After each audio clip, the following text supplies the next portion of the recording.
라디오를 다시 한번 펼치다. EBS 오디오 북.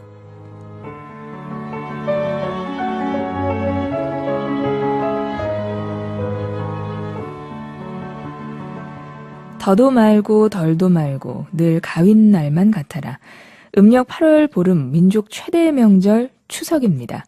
한가위, 중추절, 가배라고도 불리는 추석의 유래는 신라시대까지 거슬러 올라가는데요. 김부식의 책 삼국사기에 이런 내용이 나옵니다. 왕은 각 지방의 여자 대표를 뽑아서 두 패로 나눈 뒤에 내기를 시켰다고 해요. 그렇게 나눠준 두 무리는 7월 기망, 즉 음력으로 16셋 날부터 매일 뜰에 모여서 밤늦도록 베일을 짜는 길쌈이라는 걸 했는데요.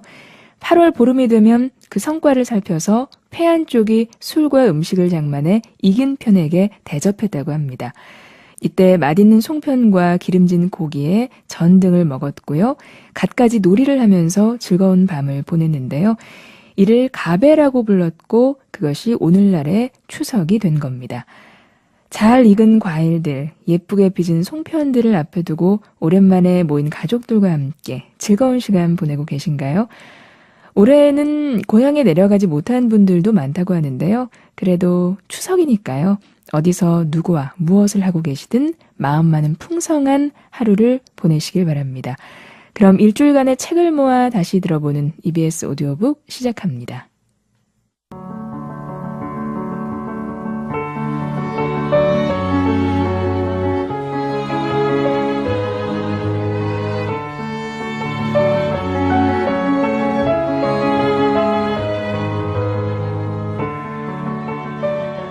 이번 주 EBS 오디오북 방송 순서 안내해드리겠습니다. 지금부터 오전 11시까지 라디오 소설 무정, 11시부터 오후 1시까지 소설마당 판 초한지, 오후 1시부터 3시까지 2시간 동안은 고전 읽기 그리스인 조르바, 또 3시부터 5시까지 화제의 베스트셀러 난서런이 이어지고요. 오후 5시부터 8시까지는 라디오 연재소설 해피패밀리가 방송됩니다. 주 중에 아쉽게 놓친 책이 있으셨다면 오늘 하루 오디오북과 함께 해주시기 바랍니다. 라디오 소설 새로운 작품이 시작됐지요. 이광수의 무정을 소개해드리겠습니다. 우리나라 초기 현대문학의 거장 이광수의 첫 장편 소설 무정은 1917년 매일신보에 연재됐는데요. 그 당시에 폭발적인 인기와 사회적인 논란을 불러일으켰던 한국 최초의 근대 장편 소설이자 연애 소설입니다. 무정은 당대의 가장 뜨거운 소설이었으면서 한국 최초로 문학에서 근대적인 개인을 발견해낸 기념비적인 작품이라고 할 수 있는데요. 소설은 형식과 영체, 선형을 둘러싼 삼각관계를 중심으로 전개되죠. 소설 속 인물들은 이성을 보고 가슴 설레하고 상대가 자신을 사랑해줄까 노심초사하고 또 자신의 보잘것없음을 한탄하고 상대가 한눈 팔지 않았을까 질투하고 이렇게 연애 감정 앞에서 무기력한 인간을 묘사하고 있습니다. 또 자신의 자아를 발견해가는 등장인물을 통해서 진취적인 미래를 위해 노력해야 한다는 주장을 펼치고 있는데요. 근대문학 초기에 개척자적 공적을 인정받은 대표작 이광수의 무정, 그 첫 회를 들어보시겠습니다.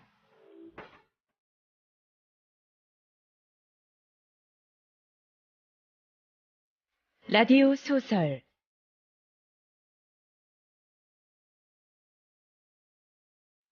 무정, 원작 이광수, 첫 번째 시간입니다.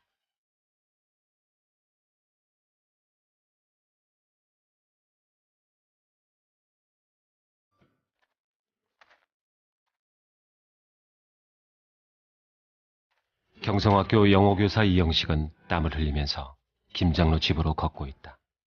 김장로의 딸 선영이가 내년에 미국 유학을 가기 위해 영어를 준비할 차로 이영식을 매일 1시간씩 가정교사로 고빙하여 오늘 오후 3시부터 수업을 시작하게 되었습니다. 이영식은 아직 독신이라 남의 여자와 가까이 교제해본 적이 없었다. 미스터리! 아니 못 들었나?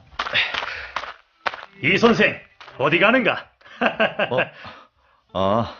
신 기자 오랜만이구려. 오랜만이구려가 뭔가? 일전에 친구로 잘 지내기로 약속하지 않았는가?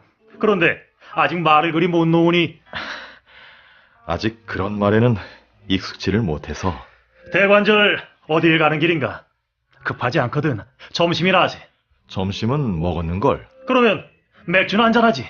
내가 술을 먹는가? 그만두게. 사나이가 맥주 한 잔도 못 먹으면 어떡한단 말인가. 자, 가세. 아닐세. 다른 날 같으면 사양도 안 하겠네만. 오늘은 일이 있어. 일? 무슨 일? 3시부터 영어 개인 교수가 있어. 어떤 사람인데 영어 개인 교수를 받아? 형식은 말이 막혔다. 우선은 남의 폐간을 꿰뚫어 볼 듯한 두 눈으로 형식의 얼굴을 유심하게 들여다본다. 어떤 사람인데 말을 못하고 얼굴이 붉어지나? 에? 여자야? 야, 축하하네. 약혼장가 보군. 그런 게 아닐세. 자넨 잘 모르겠지만 김장로라고 있거든. 아, 김장로 딸. 정신여학교를 우등으로 졸업하고 내년에 미국에 간다는 그 처녀로구만. 베리 굿! 아니, 자네가 어떻게 그걸 아는가? 그걸 모르겠나. 적어도 내가 신문기자 아닌가. 상당한 미인이라던데 자네 힘에 되겠나만. 잘 얼러보게. 자, 그럼 또 보세. 신우선은 번거지를 벗어 활활 부채를 하며 교동 골목으로 내려간다. 형식은 이때껏 우선의 방탕함을 허물했으나 오늘은 도리어 그 파탈하고 쾌활함이 부러운 듯하다. 드디어 김광현이라 문패 붙은 집 대문에 다다랐다. 비록 두 벌 옷도 가지지 말라는 예수의 사도이었만 김장로는 서울 예수교회 중에도 양반이요 재산가로 꼽히는 사람이다. 김장로가 웃으며 툇마루에 나와 형식의 손을 잡아 인도한다.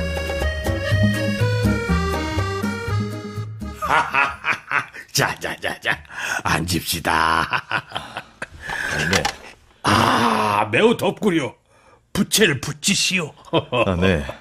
올해 가장 더운 날인 듯합니다. 더운데 시원한 거 좀 드시지요. 김장로가 친히 숟가락을 들어 형식에게 준다. 형식은 10여 술을 떠 마셨다. 마음 같아선 두 손으로 들고 쭉 들이키고 싶건만 혹 체면 없어 보일까 저하여 더 먹고 싶은 것을 참고 숟가락을 놓았다. 일전에 말씀하였거니와 내 딸을 위해 수고를 하셔야겠소. 영어를 아는 사람이야 많겠지만은 그렇게 말하자면은 노영 같은 이가 드무니까 노영께서 뭘 좀 알도록 가르쳐 주시오. 제가 아는 게 없어서 그게 민망하옵시다. 어이, 천만에. 노영의 학식은 내가 다 들어 아는 바요. 초인종을 울리니 계집아이가 나온다. 마님께 아씨 데리고 이리 나오시라고 여쭈라. 형식은 가만가만히 옷깃을 바르고 몸을 바르고 눈과 얼굴에 아무쪼록 젊지 아니한 위엄을 보이려 한다. 이윽고 건넌방 발이 들리며 부인이 여학생을 뒤세우고 테이블 곁으로 온다. 형식은 반쯤 고개를 숙이고 일어나서 공손하게 읍하였다. 부인과 여학생도 읍하고 장로가 가리키는 교의에 걸터앉는다. 이분이 내가 말하던 이형식 씨요. 젊으시지만 학식이 도조하고 또 몸필도 유명한 어른이요. 이제부터 매일 오실 터이니 내가 없더라도 부인께서 잘 대접을 하셔야겠소. 네, 그럼요. 이쪽은 내 아내요. 젊으시니까 언제 그렇게 공부를 많이 하셨는지 참 은혜 많이 받으셨습니다. 천만의 말씀이올시다. 형식은 잠깐 고개를 들어 부인을 보는 듯 선영을 보았다. 고개를 숙였으니 눈은 보이지 아니하나 검은 눈썹이 하얗게 널찍한 이마에 뚜렷이 춘산을 그리고 무릎 위에 걸어놓은 두 손은 옥으로 깎은 듯 불빛에 대면 투명할 듯하다. 지금 곧 공부를 시작하지. 아차, 저, 순애는 어디 갔느냐? 그 애도 같이 배워라. 네. 선영이가 일어나 방으로 가더니 책과 연필을 가지고 나온다. 그 뒤로 선영과 동년배되는 처녀가 그 역시 책과 연필을 들고 나와 공손하게 읍한다. 얘가 순애인데 내 딸 친구요. 부모도 집도 없는 불쌍한 아이라오. 김장로의 말에 형식은 순애의 얼굴을 보았다. 의복과 머리를 선영과 똑같이 하였으나 어려서부터 세상 풍파에 부대낀 빛이 얼굴에 박혔습니다. 장로와 부인은 방에 들어가고 형식과 두 처녀가 마주 앉았다. 이전에 영어를 배우셨습니까? 그러면 ABCD부터 시작을 할까요? 네. 공책과 연필을 주십시오. 제가 ABCD를 써드리겠습니다. 선영이가 두 손으로 공책에다 연필을 받쳐 형식을 준다.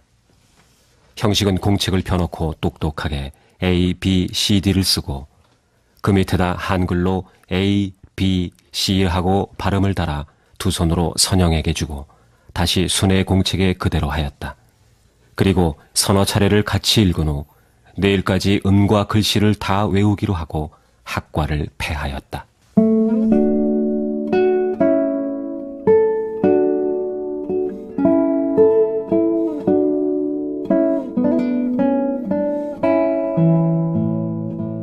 형식은 김장로 집에서 나와서 교동 자기 객주로 돌아왔다.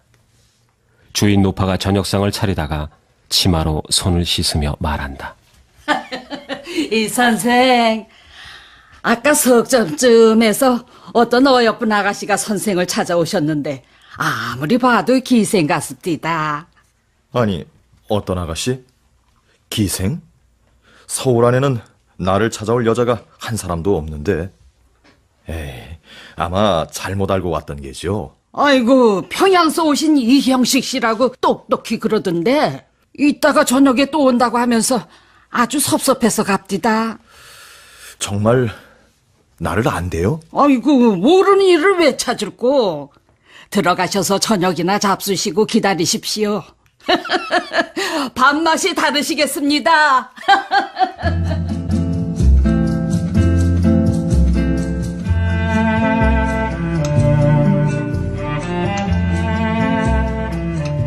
라디오 소설 무정, 원작 이광수, 극본 정진아. 첫 번째 시간이었습니다.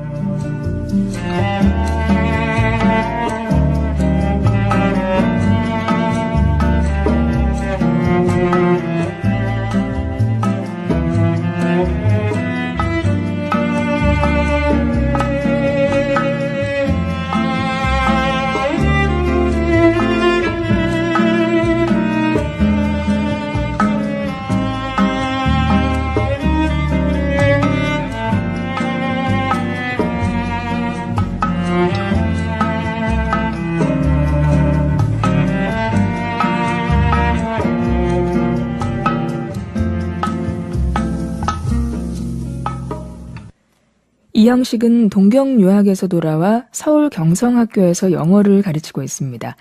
그러던 어느 날 김장로가 미국 유학을 떠날 자신의 딸에게 매일 1시간씩 영어를 가르쳐달라고 부탁하죠. 이렇게 해서 김장로 집에 도착한 형식은 선영과 그녀의 친구 순애에게 영어를 가르치게 되는데요. 한편 수업을 마치고 집으로 돌아온 형식에게 하숙을 하고 있는 집 주인 노파는 어떤 여자가 찾아왔다면서, 그런데 기생 같더라는 말과 함께 그 여자가 다시 오겠다고 했다는 말을 전합니다. 그럼 이 이야기에 이어서 이광수의 무정 제2회입니다.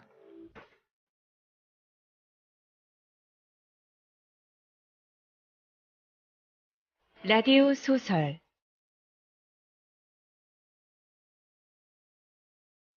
무정, 원작 이광수, 두 번째 시간입니다.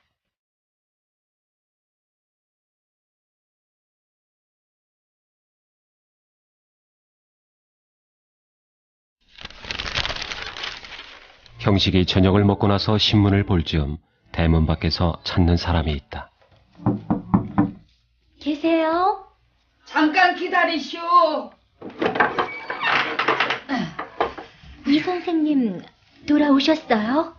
예, 들어오시오. 노파 뒤를 따라 어떤 젊은 여자가 들어온다. 아까 노파의 말대로 모시치마 저고리에 머리도 여학생 모양으로 쭉 졌다.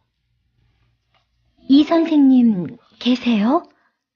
아니, 이 선생을 모르시오? 저 어른이 이 선생이시외다. 아, 네. 내가 이형식이요. 누구시오니까? 여자는 깜짝 놀라는 듯이 몸을 흠칫하고 한 걸음 물러서며 고개를 푹 숙인다. 해가 벌써 넘어가고 집집 장명들이 반짝반짝 눈을 뜬다. 형식은 얼른 일어나 램프에 불을 켜고 마루에 담요를 내어 깐 뒤에 올라앉기를 청한다. 노파는 건넌방에서 불도 아니 켜고 이 광경을 본다. 저를 모르겠습니까? 글쎄올시다. 얼굴이 혹 뵌 듯도 합니다만. 박응진을 기억하시겠습니까? 에? 박응진? 영채씨로구려. 영채씨로구려. 고맙소이다. 나같이 은혜를 모르는 놈을 찾아주시니 고맙소이다.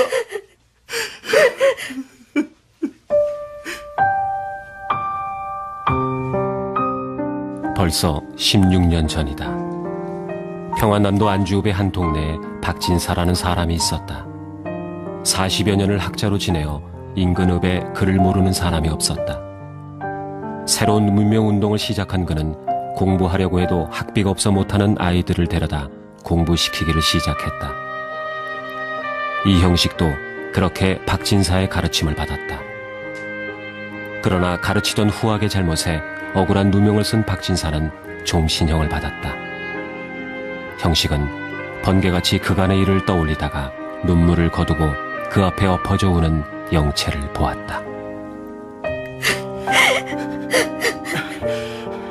울지 마시오. 자자, 말씀이나 들읍시다. 네, 어서 일어나 앉으세요.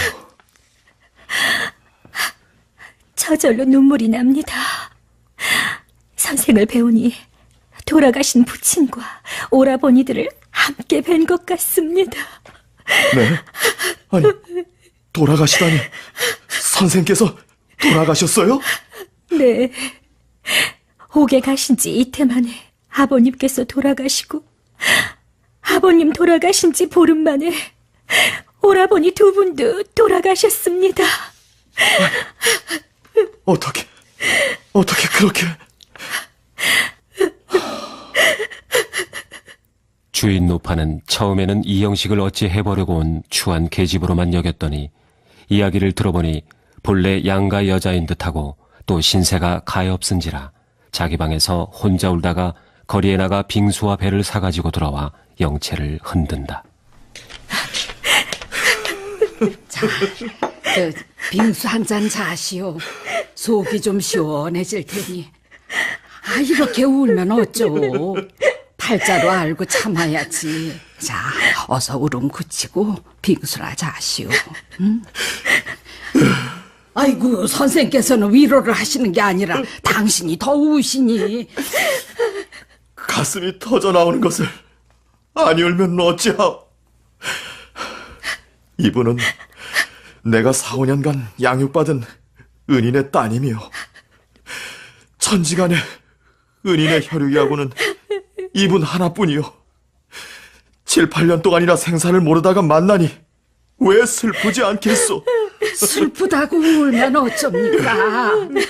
자, 너무 서러워 마시고 배나 하나 자시오.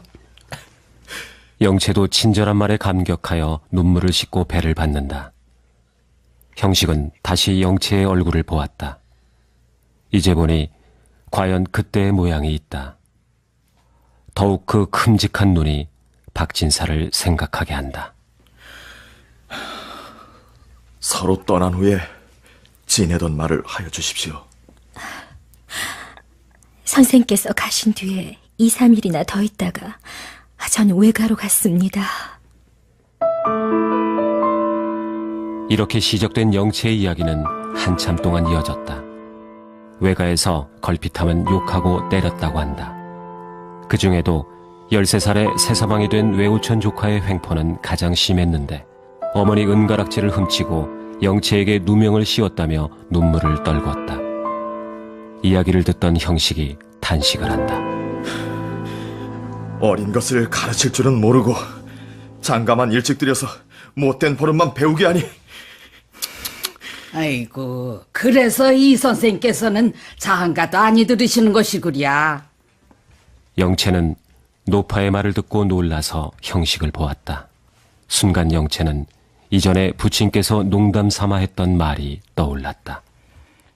영채야, 너 형식이 아내가 될래?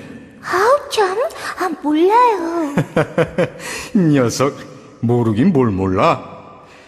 이 다음에 크면 형식이와 짝을 맺어주마.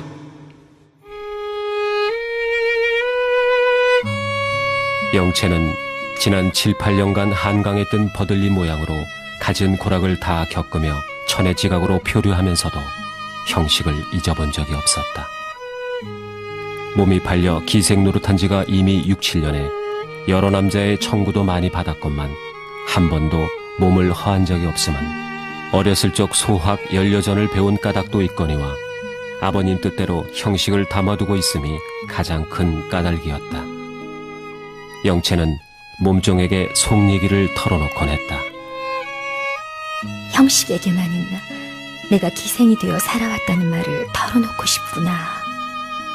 어찌할 수 없어 기생이 되었지만 정조를 지켰다면 나를 믿어줄까? 아니, 형식은 품행이 단정하다는데 내가 천한 기생이 되었다면 너는 더러운 사람이로다 하며 얼굴을 찡그리겠지. 그래, 형식도 역시 남이겠지. 속에 있는 비밀을 다 말하지 못하겠어. 영채는 형식을 보았다. 형식은 영채의 얼굴을 보며 그 후에 지내온 이야기를 재촉한다. 하지만 영채는 눈물을 씻고 자리에서 벌떡 일어서며 말한다. 다음에 또 오겠습니다. 아니, 왜 갑자기? 그러면 지금 어디에 묵고 계십니까? 다음에 오면 말씀드리죠. 영채는 형식의 질문에 대답도 하지 않고 계집아이를 데리고 일어나 나간다. 영채가 갑자기 일어나 나가는 것을 보고 형식은 한참 망연히 섰다가 문 밖으로 뛰어나간다.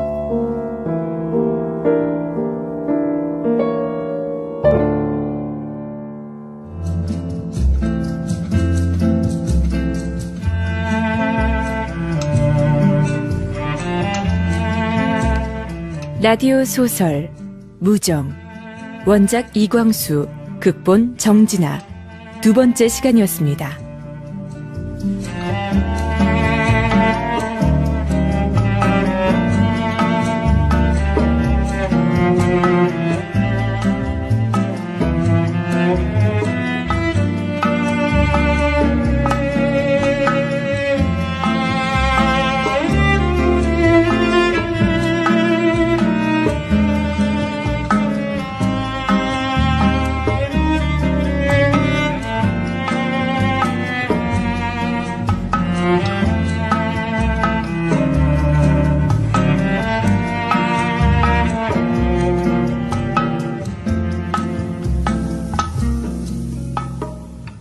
저녁 무렵 어떤 여자가 와서 형식을 찾습니다. 그녀는 바로 형식의 은인인 박응진의 딸 박영채였죠. 형식을 보고 눈물 짓는 영채. 영채는 형식이 떠난 후 겪었던 고생스러운 이야기를 털어놓습니다. 옥에 갇혔던 영채의 아버지와 두 오빠들이 모두 죽었다는 말에 형식은 통곡을 하는데요. 곁방에 앉아 이야기를 듣던 주인 노파도 함께 울음을 터뜨립니다. 영채는 형식을 만나면 자신이 기생이 되어서 살 수밖에 없었지만 지금까지 형식을 위해서 정조를 지켜왔다고 말을 하려고 했는데요. 결국 하지 못하고 자리에서 일어나고 말죠.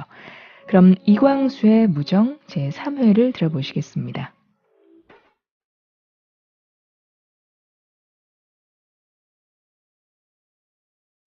라디오 소설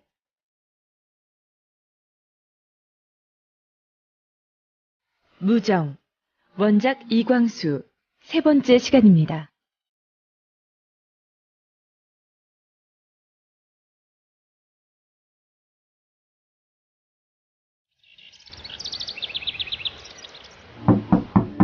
이튿날 아침, 경성학교 학생 두 사람이 형식을 찾아왔다. 두 학생 중 17, 18세 되고 얌전해 보이는 학생은 형식의 특별한 사랑을 받는 이희경으로 지금 경성학교 4학년 첫자리요. 다른 학생은 희경보다 나이는 훨씬 많으나 겨우 낙제를 아니하고 따라 올라오는 이로 이름은 김종렬이었다. 명목상으로는 이희경이 대표요, 김종렬은 수행원이지만 활달한 김종렬이 입을 열었다. 저희가 오늘 선생님을 뵈러 온 뜻은 왜, 무슨 일이 있습니까? 저희는 3, 4학년이 합하여 동맹퇴학을 하려 합니다. 학교에 학생에 대한 처분 권리를 불만족히 여겨서 이렇게 동맹을 체결한 것이올시다. 종렬군, 그것은 좋지 못한 일이 왜다. 무슨 이유를 막론하고 학생의 학교에 대한 스트라이크는 좋지 못한 일이 왜다. 아니올시다. 저희 모교 당국은 부패지극에 달했습니다. 저희 용감한 청년들이 일대 혁명을 일으키지 않으면 모교는 멸망할 것이올시다. 김종렬의 결심의 굳음이 말해 보인다. 형식은 어찌할 수 없음을 알고 이희경을 돌아보며 묻는다. 희경군도 의견이 그렇소? 네, 어저께 3, 4학년이 모여서 그렇게 하기로 결정했습니다. 퇴학 청원의 이유는 이러하였다. 경성학교의 학감 겸 지리 역사를 담임한 배명식이 술을 먹고 화류계에 다니니 청년을 교육하는 학감이나 교사가 될 자격이 없고 학생 전체의 의사를 무시하며 학생의 상벌과 출석이 항상 공평되지 못하고 자기의 의사대로 한다 함이다. 형식은 분해하는 김종렬을 향해 말했다. 그러나 동맹퇴학이라는 온당치 못한 일을 해서야 쓰겠나. 참아야지. 벌써 3년 동안이나 참았습니다. 이제는 일보도 양보할 수가 없습니다. 학교 일을 최종 결정하는 이는 교주인데 만약 교주께서 허락하지 않으면 어떡하리 하시오? 그렇다면 우리 학생들이 학교를 그만두겠다 이겁니다. 아무리 그래도 동맹퇴학은 온당치 않지. 모교를 떠나서도 안 되고. 저희들은 지금 학교에 정이 없습니다. 학감이라는 자가 기생집에만 다니는 학교가 무슨... 그러면 지금 교장댁으로 가려 하오. 네, 우선 교장 어른께 가뵙고 10점쯤에서 교주댁으로 가렵니다. 교주는 10점이나 되어야 일어난다니까. 그런데 선생님께서는 저희 일에 동정하십니까?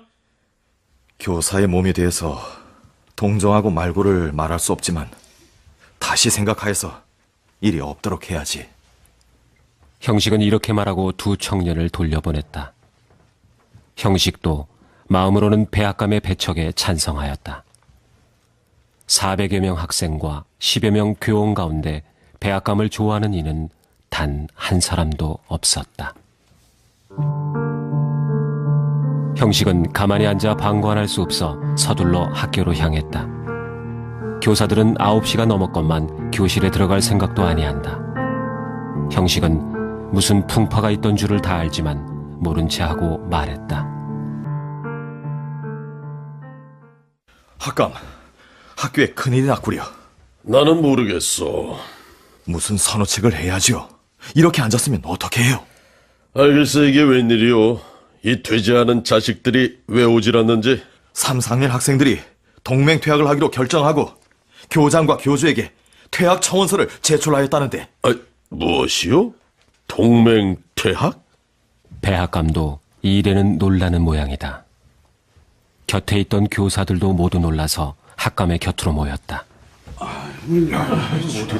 그걸 이 선생은 어떻게 하셨소? 아까 어떤 학생들이 퇴학 청원서를 가지고 나한테 왔습니다. 교장댁으로 가는 길이노라고. 이렇게 말하고 형식은 흠칫하고 저 혼자 놀랐다. 배학감은 도끼 있는 눈으로 물끄러미 형식을 보더니 벌떡 일어나며 목소리를 높였다. 철없는 학생들을 충동하여 학교를 망하게 하시구려. 아주 잘하셨소. 참나. 노형은 간교한 마음으로 남의 마음을 판단하는구려. 난 어디까지나 호의로 노형과 학교를 위해 만사가 순하게 되길 바라고 한 말인데. 여보, 이영식 씨. 내가 이전부터 노영의 수단을 알았어. 지금까지 학생들이 학교에 대해 반항한 것도 다 노영의 수단인 줄 내가 다 아오. 뭐요? 내가 그동안 학생과 교원 사이에 서서 얼마나 노형을 위하여 힘을 쓴지 아시오? 노형을 얼마나 변호한지 아시냐 말이오. 자, 변호? 말은 좋소. 어린 학생들을 시켜 학교에 대하여 반항이나 일으키게 하고 어디 노영의 힘이 얼마나 큰지 한번 봅시다. 자. 배학감이 인사도 없이 문 밖으로 나간다. 뒤에 남은 사람들이 수군거렸다. 그런데 이번엔 이유가 뭐랍니까? 아이, 그 이유죠. 배학감과 기생 월양이 사건이요. 평양서 2달 전에 왔다는데, 이야, 어여쁘고 글 잘하고 검은고와 수심가까지 최고라는구려. 배학감은 어떻게 되었답니까? 배학감은 월양의 포로가 되어 10여 차나 졸랐던가 봅디다. 암만 조르니 듣소 아니올시다죠. 그래서 배학감이 열이 났죠. 오늘 아침도 뾰족해서 오지 않았습니까? 잠자코 있던 형식은 학교를 나와 집으로 향하면서 배학감이 애타하는 그 월양이라는 기생이 혹시 박영채가 아닌가 생각하였다. 원래 평양 기생으로 얼굴이 어여쁘고 아무도 그를 손에 넣은 이가 없다. 혹시 그 월양이 영채가 아닐까? 영채가 피치 못해 기생이 되었다나 나를 향한 마음에 절행을 지키는 걸 거야. 그러나 월양이라는 기생이 진실로 영채라 하면 형식은 영채를 구원할 능력이 없다고 하겠다. 1,000원 이상 올라갔나 봅디다 하는 아까 어느 교사의 하는 말을 생각하며 형식은 깊은 한숨을 내쉬었다. 1,000원. 내가 영채를 구하려면 1,000원이라는 큰 돈이 있어야 하리로다. 그러나 내게는 1,000원이 없다. 형식이 동경에서 돌아온 지가 4, 5년이니 매달 10원씩만 저금했어도 5, 600원의 저축은 있으련만 형식은 몇 푼 안 되는 월급을 저축할 생각도 없이 가난한 학생들에게 나눠주며 살아왔다. 1,000원. 1,000원이 어디서 나는가? 집에 들어가니 주인 노파가 부엌에서 나오며 묻는다. 어째 오늘은 일찍 오셨어요? 수업이 없어요? 3, 4학년 학생들이 동맹 퇴학을 했답니다. 또 배학감인가 한 양반이 문제를 일으켰나 보구만. 아이고 참. 아니 그런데 이 선생 무슨 걱정이 있는 것 같구랴. 그런 건 아니외다.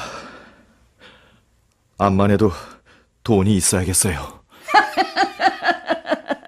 이제야 아시는가 보구랴. 아, 이 세상은 돈 세상이랍니다.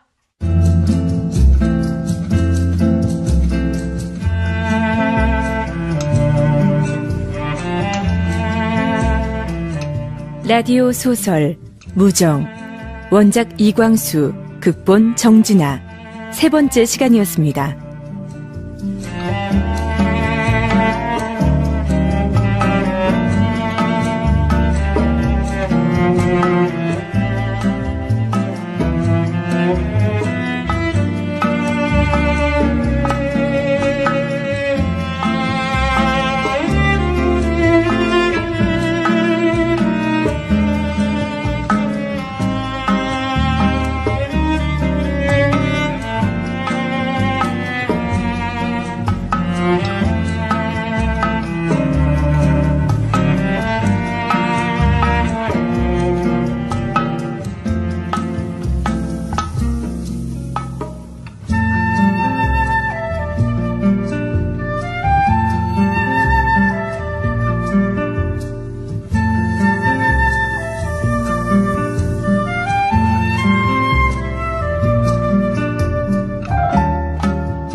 이튿날 아침 경성학교 학생 두 사람이 형식을 찾아왔습니다.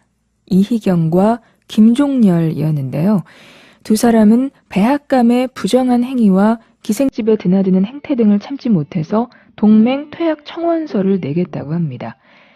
형식은 배학감이 빠져있는 기생 월향이 평양에서 왔는데 정조를 지키고 있다는 말을 듣게 되고요. 그래서 그녀가 혹시 영채가 아닌가 하는 생각을 하게 됩니다. 만약 영채라면 그녀를 구해야 하는데요. 그러자면 1,000원의 돈이 필요합니다. 하지만 형식에게 그런 큰 돈이 있을 리 없었죠.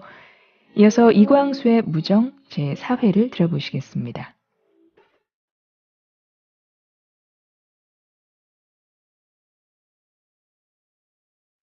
라디오 소설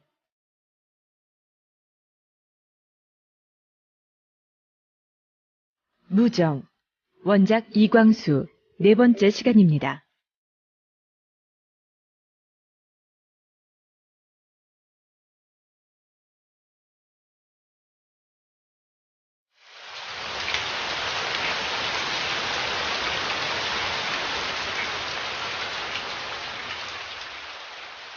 소나기가 지나갔다. 곱다란 무지개의 한 부분이 형식의 방에서 보인다.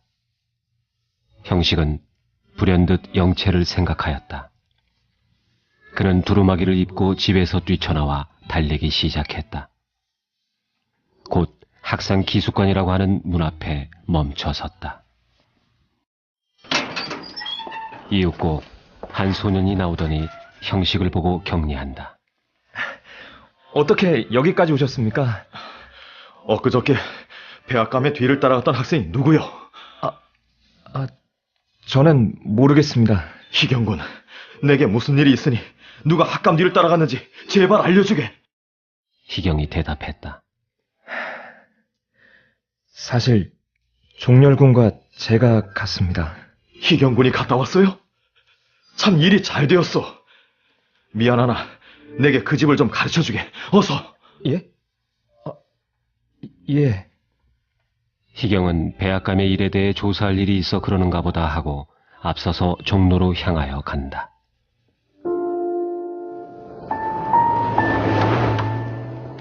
밤은 서늘하다. 종로 야시에는 싸구려 하는 물건 파는 소리도 들린다. 희경은 가끔 길을 잊은 듯하여 우뚝 서서 사방을 돌아보다가 그대로 가기도 하고 혹 잘못 왔습니다 하고 웃으며 뒤로 물러와 좁은 골목으로 돌아가기도 한다. 여기 올시다.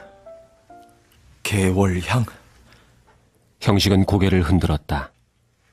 희경은 두어 걸음 비껴서서 장명등 빛에 해쓱해 보이는 형식의 얼굴을 보며 무슨 근심이 있구나 생각하였다. 형식은 한참이나 개월향이라고 쓴 장명등을 보고 섰다가 희경을 돌려보내고 결심한 모양으로 문 안으로 들어섰다.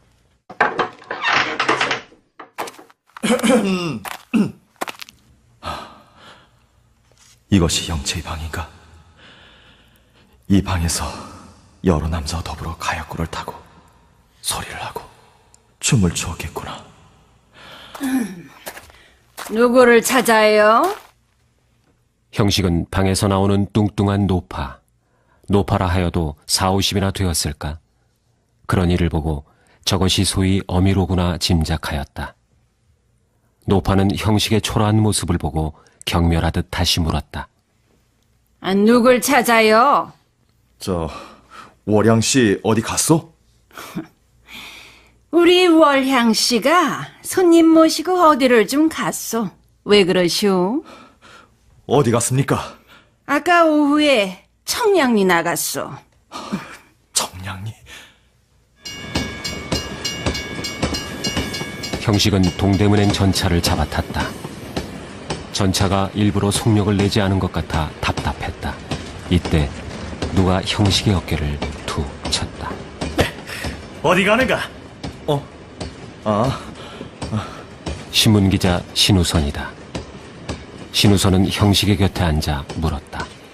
그래 어떤가? 영어를 가르치는 김장로의 따님이 자네 사랑하던가? 여보게, 내 은인의 딸이 서울에 기생으로 와 있네. 그는 나를 위해 정절을 지켜왔는데 어떤 이들이 그를 자기 손에 넣으려 한다네. 내가 지금 청량리로 그를 구하러 가는 길인데 자네가 나를 좀 도와줘야겠네. 그래? 그럼세. 그런데 그 기생 이름은 무엇인가? 본명은 박영채인데 개월향이라고 한다네. 형식은 이렇게 말하면서도 개월향이 과연 박영채인가 하고 의심도 하였다. 우선은 개월향이 형식의 은인의 따님이란 것과 형식을 위하여 정절을 지킨다는 말을 듣고 깜짝 놀랐다. 아니, 그게 참말인가? 참말이네. 우선이 놀란 것은 까닭이 있다. 우선은 경성학교 교주 김남작의 아들 김현수와 배명식, 이 두 사람이 기생 월양을 데리고 청량리로 갔다는 소식을 월양의 집에서 들었다.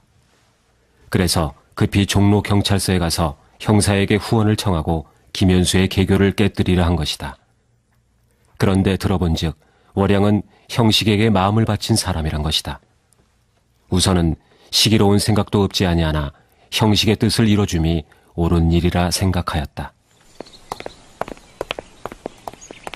두 사람은 청량리에 있는 김현수의 집에 다다랐다.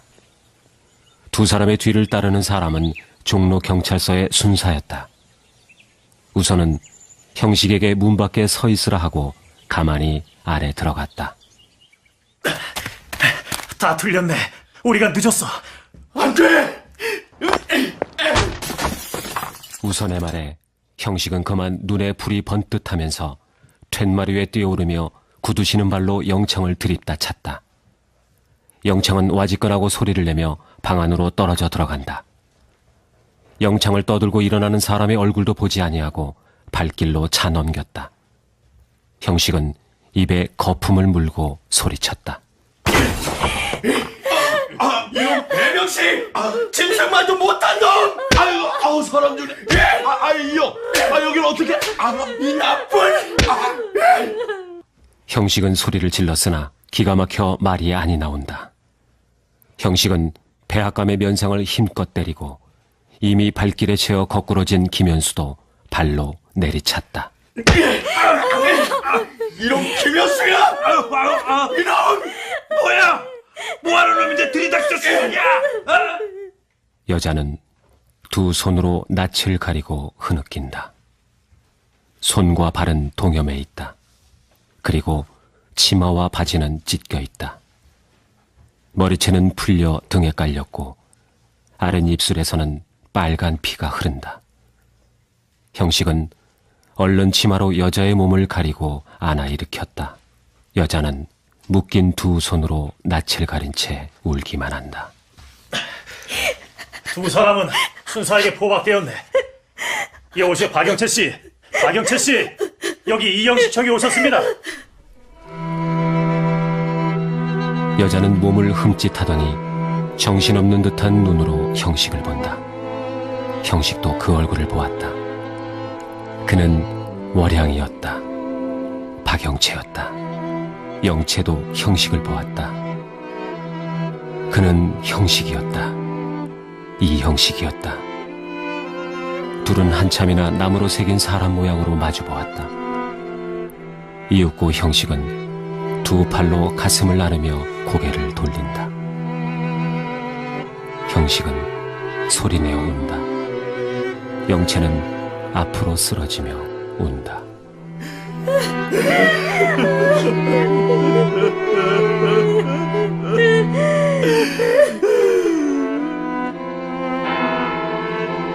종소리가 서너 번 울어온다.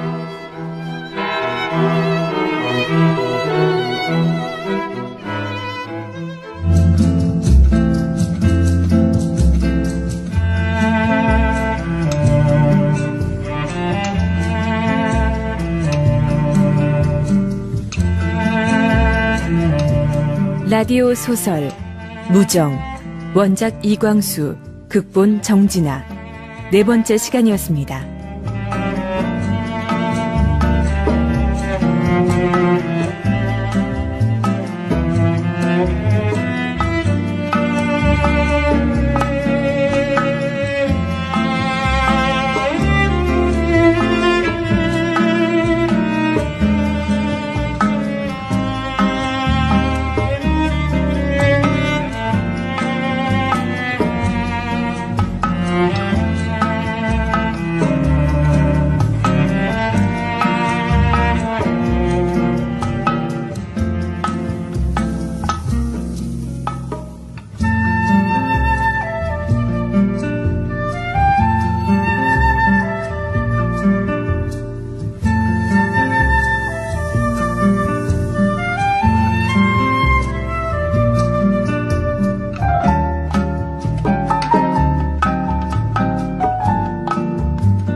학생 기숙관을 찾아간 형식은 이희경을 불러서 엊그제 배학감의 뒤를 따라갔던 학생이 누군지를 묻습니다.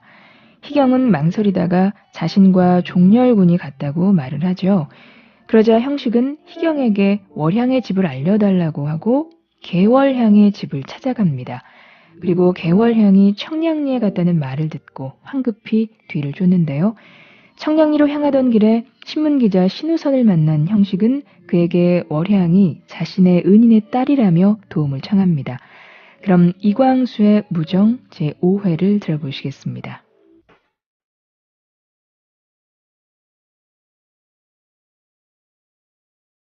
라디오 소설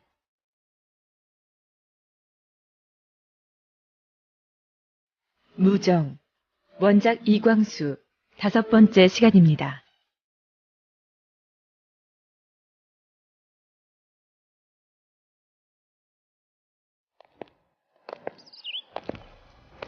청량리에서 다방골까지 오는 동안 두 사람은 아무 말 없었고 서로 얼굴도 보지 아니하였다. 영채는 집으로 들어갔다. 형식은 영채의 집 움바까지 데려다주고 자기 숙소로 돌아갔다. 영채는 비틀거리는 걸음으로 제 방에 들어가 울며 쓰러졌다.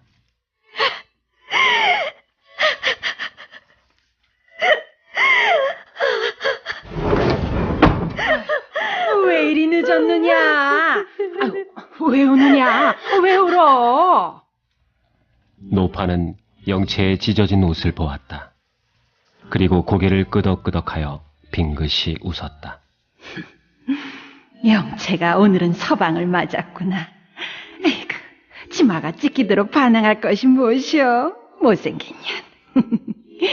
남자가 아들 그 좋은 자리가 싫다니 아직 철이 덜 든 게지.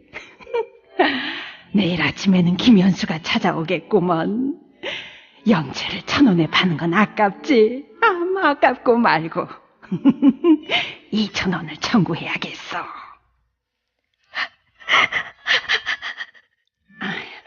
월양아, 왜 우느냐? 응? 왜 울어? 영채가 고개를 들어 노파를 바라보았다. 노파는 피가 선 영채의 눈을 보고 무서운 마음이 생기는 것을 억지로 참고 더욱 다정한 목소리로 말했다. 아이고, 웬일이냐? 네 입에 피가 묻었구나. 입술이 터졌느냐? 내가 깨물었어. 뜯어먹을 양으로 깨물었어. 남들이 내 살을 다 뜯어먹는데 나도 내 살을 뜯어먹을 양으로 깨물었어. 어째서 그래? 아프겠구나. 피를 닦자. 영채는 노파의 눈에 눈물이 그렁그렁한 것을 보고 그래도 사람의 마음이 조금은 남았구나 하면서 노파가 수건으로 자기 입에 피를 닦는 것을 거절하지 않았다. 영채의 눈앞에 아까 청량리에서 만난 광경이 분명하게 보인다. 짐승 같은 김현수와 배명식의 모습이 떠오르자 영채는 갑자기 두 주먹으로 가슴을 두드리고 발버둥을 치며 노파에게 외쳤다. 가해주시오. 입술을 베어내어버리렵니다. 아이고, 예, 월양아, 정신을 차려라. 정신을 차려. 월양아, 참아. 영채의 몸은 추워하는 사람 모양으로 떨린다. 영채는 또 아랫입술을 꼭 물었다. 빗방울이 영채를 잡고 있는 노파의 손등에 떨어진다. 노파는 얼른 영채의 얼굴을 보았다. 흐트러진 머리카락이 눈과 뺨을 가리어 그림자의 영채의 얼굴은 마치 죽은 사람 같다. 노파가 흐느끼며 말했다. 월양아, 내가 잘못하였다. 월양아, 참아라. 형식은 석점이 지나서야 잠이 들어 아침 9시가 되도록 잤다. 몸과 정신이 몹시 피곤하여 반쯤 잠을 깨고도 여러 가지로 뒤숭숭한 꿈을 꾸었다. 주인 노파는 벌써 조반을 차려놓고 4대 차례나 형식의 방을 엿보았다. 이때 신우선이 마당으로 들어서며 말했다. 이 선생 있어? 예. 아이고, 어제 저녁에 늦게 돌아오셔서 새벽이 되도록 앉아서 무슨 생각을 하시더니 아직도 주무십니다, 그려. 조반이 다 식는데. 아, 여보게 일어나게. 일어나. 무슨 잠이란 말인가? 아이, 시계는 뭐 못하게. 자어서 세수하고 옷 입게. 왜? 무슨 일이 있는가? 어서 세수를 하고 조반을 먹어. 제가 할 걱정을 내가 하는구만. 우선은 형식이 기뻐할 것을 상상하고 마치 누구를 전에 못 보던 좋은 구경터에 데리고 가는 모양으로 형식을 데리고 다방골 개월향의 집을 찾았다. 하지만 우선은 형식이 얼굴에 기쁜 모양이 없는 것을 보고 얼만큼 낙심한 듯이 시침이 떼고 크게 외쳤다. 아씨 계시냐? 라디오세요? 아씨께서는 오늘 아침차로 평양을 내려가셨어요. 왜? 무슨 일로? 모르겠어요. 제가 뭘 압니까? 어제 저녁에 한참이나 울음소리가 났는데 그 다음에는 잠이 들어서 어찌 됐는지 모르겠어요. 그러더니 오늘 아침에 9점 반 차로 평양에 가셨어요. 아무려나 들어가 보세 그려. 노파에게 물어보면 알 터이지. 네. 형식은 어제 저녁 영채를 데려다 주러 와 섰던 모양으로 서서 어제 저녁에 보던 모양으로 영채의 방을 쳐다보았다. 그러나 어제 저녁 모양으로 마음이 번민하지는 아니하였다. 여보시게! 여보시게! 아따, 신 기자님. 이렇게 일찍 웬일이시오? 그런데 아씨가 평양을 가셨어? 아유, 이리 들어오시구려. 집 무너지겠어. 자, 이 선생도 이리 들어와 앉게. 나는 여기 앉겠네. 들어오게 그려. 오늘부턴 자네가 이 방 주인이니. 노파는 어제 다녀갔던 초라한 일을 우선이가 친구로 대우하는 양을 보고 한 번 놀라고 또 오늘부터는 자네가 주인일세 하는 것을 보고 2번 놀라 눈이 둥그레졌다가 워낙 능란한 솜씨라 선웃음을 치며 일어나 말했다. 아유, 나리 들어오십시오. 아유, 나는 누구신 줄도 모르고 어제 저녁에는 실례하였습니다. 너무 검소하게 차리셨으니까. 형식은 부끄럽고 가슴이 설레는 중에도 지금은 내가 누구인지 아느냐 하면서 권하는 대로 방에 들어갔다가 멈칫하였다. 그 벽에 찢어진 치마가 걸려 있었던 것이다. 형식의 머릿속에 어제 청량리 광경이 빙그르 돈다. 그 치마 앞자락에는 피가 묻어 있다. 형식은 남모르게 떨리는 숨소리를 죽이고 입술을 꼭 물었다. 그리고 차마 더 보지 못하여 찢어진 치마에서 눈을 떼었다. 대관절 아씨는 어디 갔어? 평양에 잠깐 다녀온다고 오늘 식전에 벼락같이 떠났어요. 오랫동안 성묘를 못하였으니 잠깐 아버님 산소이나 다녀온다고요. 성묘? 성묘하는 소리에 우선과 노파는 형식의 얼굴을 보았다. 형식의 눈에는 분명히 놀람과 무서움의 빛이 보였다. 노파는 무슨 생각이 나는지 일어나 저편 방으로 간다. 이윽고 노파가 봉투에 넣은 편지를 하나 들고 나오며 우선을 향해 말한다. 자, 월양이가 청고장에서 바로 차가 떠나려는 참에 이것을 주면서 이형식 씨가 누군지 이형식 씨라는 이가 오시거든 드리랍디다.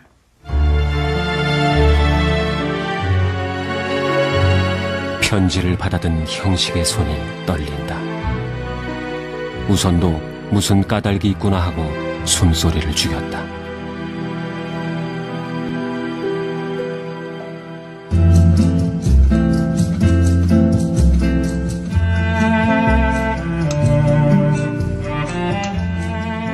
라디오 소설 무정 원작 이광수 극본 정진아 연출 이미숙 기술 노재균 효과 김성열 음악 최은영 5번째 시간이었습니다.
무정을 쓰던 당시 작가 이광수는 개인들이 자유연애를 경험하고 욕망을 느끼는 과정에서 자아를 발견하고 나아가 민족을 위한 계몽적 이상까지 실현할 수 있다고 생각했습니다.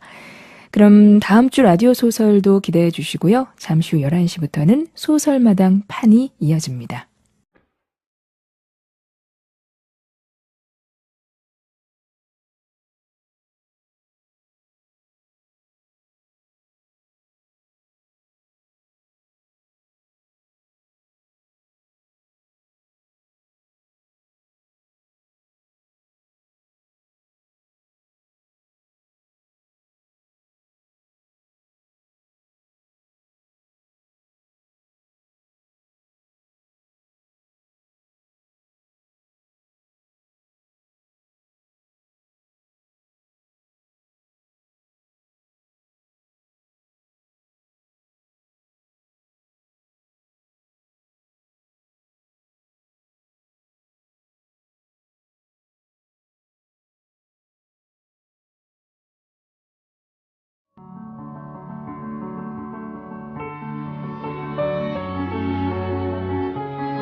라디오를 다시 한번 펼치다. EBS 오디오북.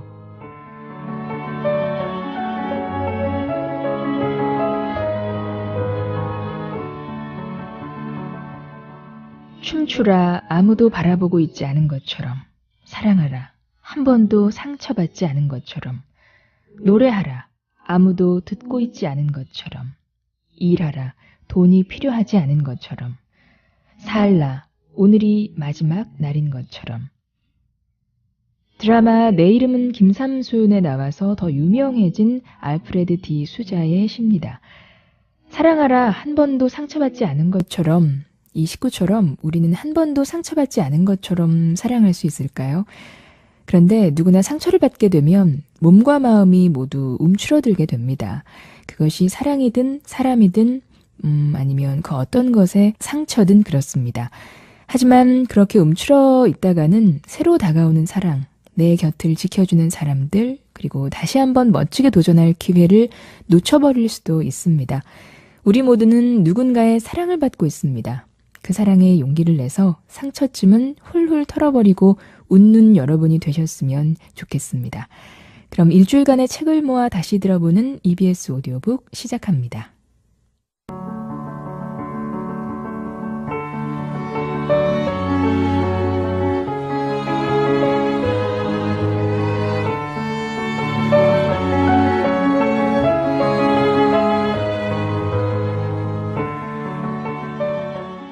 EBS 오디오북 방송 순서 안내해드리겠습니다. 지금부터 오전 11시까지 라디오 소설 무정, 11시부터 오후 1시까지 소설마당 판 초한지, 또 오후 1시부터 3시까지 2시간 동안은 고전 읽기가 방송되는데요. 박문수전, 주생전, 박씨부인전 이렇게 세 작품을 만나보겠습니다. 또 3시부터 5시까지는 화제의 베스트셀러 난설원과 빌리 엘리어트가 방송되고요.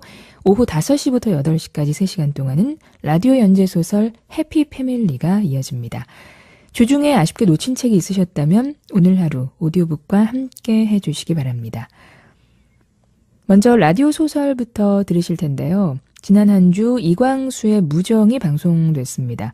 1917년 매일신보에 연재되는 동안 폭발적인 인기와 사회적인 논란을 동시에 일으킨 소설이었는데요. 일제강점기 조선의 3대 천재 중 하나로 꼽히는 춘원 이광수의 첫 작품이자 우리나라 최초의 근대 장편 소설로 유명합니다. 이 소설은 근대의식과 계몽의식을 강조해서 개인과 민족 자아의 각성을 촉구하고 있고요. 또 남녀 간의 애정 문제를 구체화하고 섬세한 심리 묘사를 담고 있어서 근대적으로 아주 발전한 형태를 갖추고 있죠. 우리말 구어체로 이렇게 긴 글을 썼다는 점, 또 새로운 감정이 포함된 소설의 효시라는 점, 그리고 조선에서 처음으로 대중에게 환영받은 소설이라는 점에서 충분한 가치를 지니고 있는 작품입니다. 이광수의 무정, 그럼 제6회 들어보시겠습니다.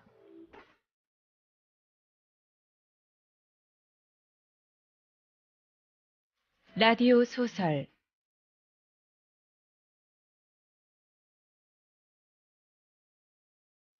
무정, 원작 이광수, 6번째 시간입니다.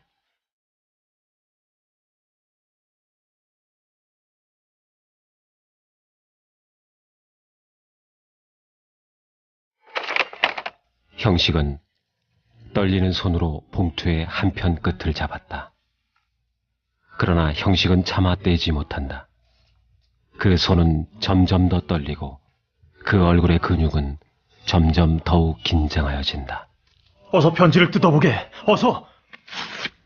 형식은 슬픔을 억제하는 듯이 편지를 읽는다. 어제 저녁에 7년 동안이나 그리던 선생을 배우매 마치 이미 세상을 버리신 어버이를 대한 듯하여 기쁘기 그지 없었나이다. 평양 감옥에서 부친을 구하려는 마음에 어떤 이의 소개로 기생에 반 것은 13살 가을이었소이다.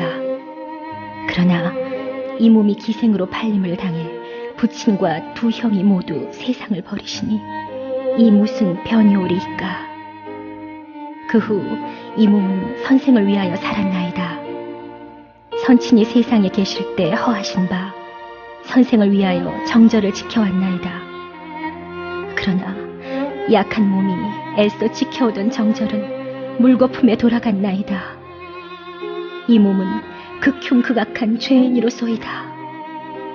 선생이시여, 짧은 인생을 슬픈 눈물로 지내다가 이 몸은 가나이다.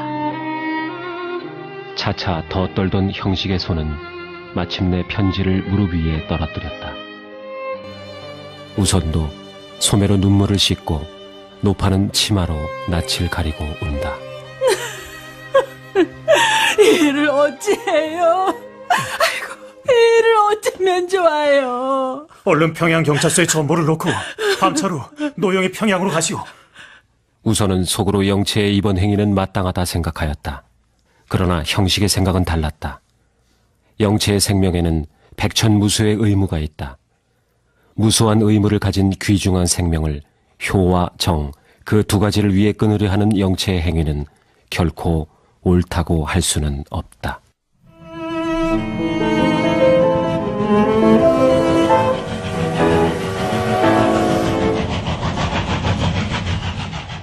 형식은 노파와 함께 남대문역에서 기차를 탔다. 어느덧 잠이 들었던 형식이 번쩍 눈을 떠 여기가 어딘가 하고 차창으로 밖을 내다본다. 기차가 어떤 다리를 건너는 소리가 난다. 형식의 머릿속에는 대동강하는 생각이 번개같이 지나간다. 형식은 가만히 노파의 어깨를 흔들며 말했다. 여보시오, 대동강이 왜다? 대동강? 아이고, 우리 영채는 지금 어디 있을까요? 어찌 되었을까요? 어저께 전보를 놓았으니까 아마 경찰서에 가 있겠죠.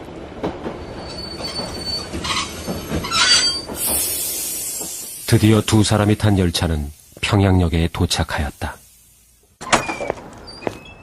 형식은 가슴이 설렁거리면서 평양경찰서 문 안에 들어섰다. 저편 유리창 밑에 흰 정복에 칼도 아니 차고 어깨에 수건을 걸은 순사가 앉아서 신문을 본다. 여쭤볼 말씀이 있습니다. 무슨 일이요? 어저께 어떤 부인 하나를 보호해달라는 전보를 놓았는데요. 부인? 아니, 어떤 부인을 보호해달라고 전보를 놓았어요? 아이고, 그 모시치마 적삼을 입고 서양 머리를 쪽진 젊은 여자가 오지 아니하였어요? 순사는 무엇을 생각하는 듯이 한참이나 고개를 기웃기웃하고 책상과 의자 사이를 지나 저편으로 들어간다. 두 사람은 실망하였다. 어제 넉점의 평양에 내려서 자기 부친의 무덤을 보고 그 길로 물에 뛰어든 것이 아닐까. 그러다 영채는 죽었구나 하였다. 이를 어째요? 나 때문에 영채가 죽었어요. 울지 마십시오. 이제 서장이 나오면 알겠죠. 이윽고 그 순사가 들어가던 곳으로 다른 순사 하나가 나온다. 그 순사도 두 사람의 모양을 유심히 보더니 책상 서랍에서 어떤 전보를 꺼내보며 묻는다. 노영이 이형식이요? 네, 내가 이형식이요. 나리께서 그런 여자를 보셨습니까? 왜? 도망하는 계집이요? 아니요. 자살할 염려가 있어서. 평양에 몇 사람이나 내리는지 아시오? 하고 많은 사람 중에 누가 누군지 어떻게 한단 말이오? 형식과 노파는 아주 절망하여 경찰서에서 나왔다. 안개비에 길이 눅눅하게 젖었다. 형식은 영채는 죽은 사람으로 작정했다.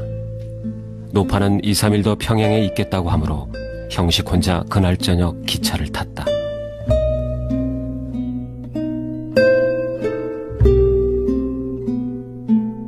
숙소에 돌아온 형식은 조반을 먹고 곧 학교에 갔다. 형식은 교무실로 들어갔다. 벌써 상학종을 쳐서 교사들은 다 교실에 들어가고 배학감 혼자 권련을 피우고 앉았다가 들어오는 형식을 보고 슬쩍 고개를 돌린다. 형식은 문득 불쾌한 생각이 났으나 잠자코 분필통과 책을 들고 4학년 교실로 들어선다. 시간이 늦어서 미안하이다. 아니, 왜들 웃으시오? 자자, 시작합시다. 제 18과 김군이 읽어보시오. 아니, 이게 무슨 일들이오?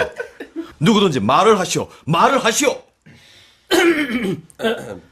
선생님, 한마디 질문할 말씀이 있습니다. 무슨 질문이요? 선생님, 그동안 어디 갔다 오셨습니까? 평양에 갔다 왔소. 그건 왜 묻소?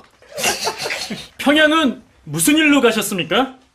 학교를 쉬고 가신 걸 보면 무슨 중대한 사건이 발생한 줄은 추측이 갑니다만 개호량에 따라서. 맞아. 이 선생, 왜 이렇게 교실이 소란하오? 다른 교실에서 아주 그냥 수업을 할 수가 없구려 그래. 배학감은 형식을 한번 흘겨보고 문을 닫고 나간다. 형식은 고개를 들어 학생들을 둘러보고는 떨리는 목소리로 말했다. 4년간 정이 이에다 끊어졌어. 나는 그만 가오. 형식의 눈에는 눈물이 고였다. 교무실로 들어가 모자를 집어들고 어디로 달아나리라 생각하였다. 그러나 배학감이 그를 붙잡았다. 여기 좀 앉으시오. 그동안 어디 가셨어요? 평양 좀 갔다 왔어요. 야, 아마 재미 많으셨겠습니다. 평양 경치가 좋죠? 노형은 나를 조롱하시오? 나는 개월향이가 이 선생의 사랑하는 계집인 줄 몰랐구려. 참 복 좋으십니다. 이 형식이가 노형 같은 줄 아시오? 물론 노형은 고결하시죠. 뭐요? 형식은 주먹으로 책상을 탁 치고 뛰쳐나와 교문을 나섰다.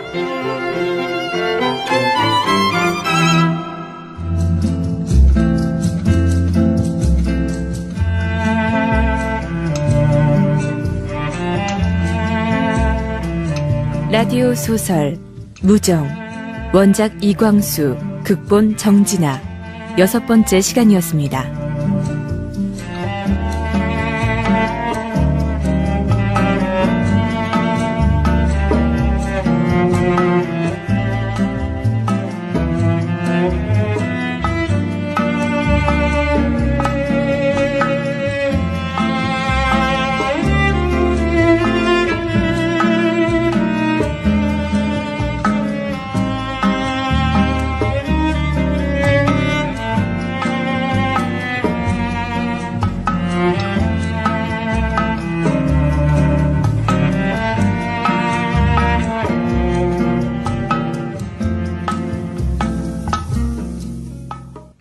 형식은 영채가 남긴 편지 한 통을 받습니다.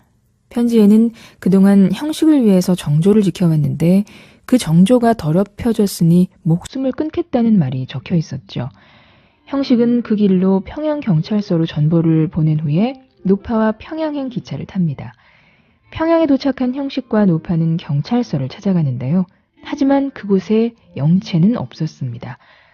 영채가 이미 죽었을 거라고 생각한 형식은 다시 서울로 돌아오죠. 그리고 1교시 수업을 하기 위해서 교실로 들어간 형식은 학생들로부터 수모를 겪게 되는데요. 이 이야기에 이어서 이광수의 무정 제7회 들어보시죠.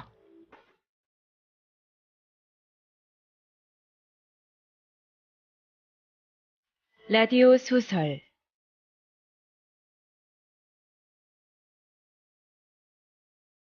무정 원작 이광수 7번째 시간입니다.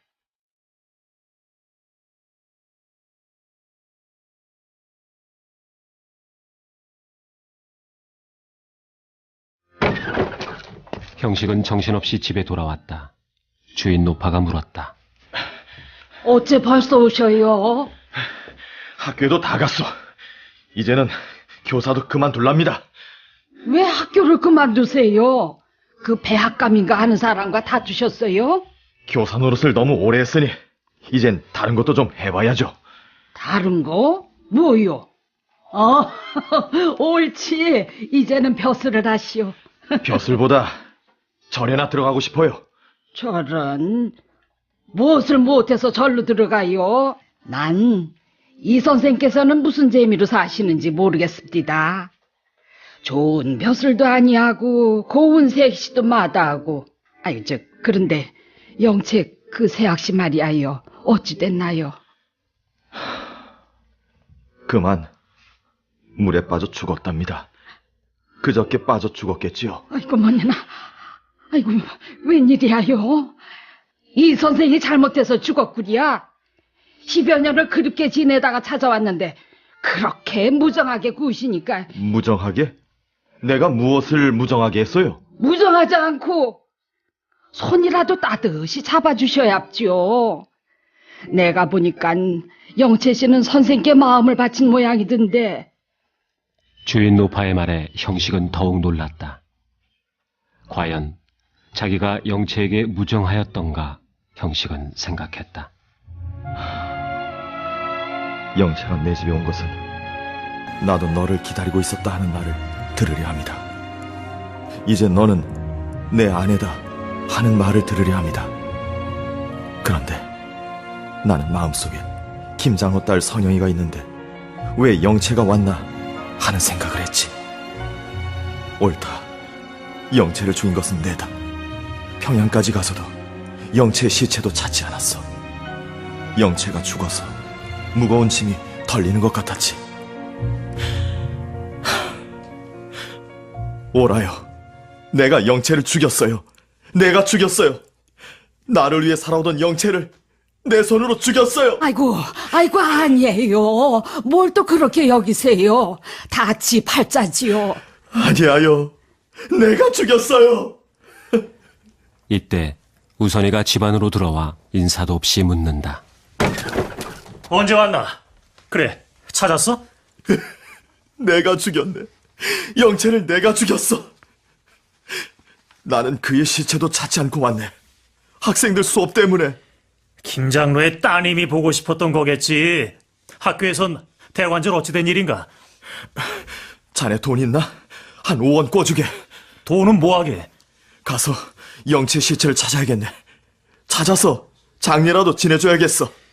강에 몸을 던졌다면 벌써 다 떠내려갔겠네. 황해 바다로 둥둥. 형식은 잠깐 눈을 감고 우두커니 섰더니 결심한 듯이 고개를 번쩍 들고 우선의 곁으로 와서 손을 내민다. 우선은 마지못하여 5원짜리 지폐를 내준다. 영채가 죽었단 말을 듣고 우선도 적잖이 슬펐다. 형식은 돈을 받아놓고 방에 들어가 두루마기를 입고 나섰다. 이때 어떤 파나마를 쓴 신사가 형식을 찾는다. 그는 김장로와 한 교회에 있는 목사였다. 형식은 목사를 청해 방으로 올려 앉혔다. 더운데 어쩐 일로 이렇게... 뵌지도 오래고 또 무슨 할 말씀도 좀 있어서. 말씀하시죠. 김장로 말씀이 선영이를 이 가을에 미국에 보낼 터인데 딸 혼자만 보내기도 어려운즉 약혼을 하고 신랑까지 함께 미국을 보냈으면 좋겠다는데. 아, 그러십니까? 김 장로께서는 이 선생께서 허락만 하시면 선생도 미국 유학을 갔으면 좋겠다고 날더러 한번 이 선생의 뜻을 물어달라고 해요. 제 뜻을 무슨 뜻 말씀이에요? 그러니까 이 선생이 선영과 약혼을 해주시길 바란단 말이외다. 네? 저 혼자 몸도 살아가기 어려운 처지에 혼인을 어떻게 합니까? 그건 문제가 아니지요. 한 3, 4년 미국에 유학하면 그 다음에 무슨 걱정이 있어요? 자, 어서 대답을 하시지요. 이후에 다시 말씀드리지요. 아무려나 저 같은 것을 그처럼 생각하여 주는 것은 어떻게 황송한지 모르겠습니다. 그럼 이따가 나하고 김 장로 댁에 가시지요. 같이 저녁을 먹자고 그러시던데. 형식은 어찌할 줄을 몰랐다. 미국 유학이라. 마음속으로는 내게 큰 복이 돌아왔구나 생각했다. 평양도 가야겠지만 김 장로의 집 만찬에 참여하는 것이 더 중요한 것 같기도 했다. 목사가 다시 재촉한다. 그렇게 하시지요. 그러면 갑지요. 그러나 약혼 문제는 이후에 말씀드리기로 하고. 그럼 내 교회에 갔다가 오는 길에 다시 들르죠.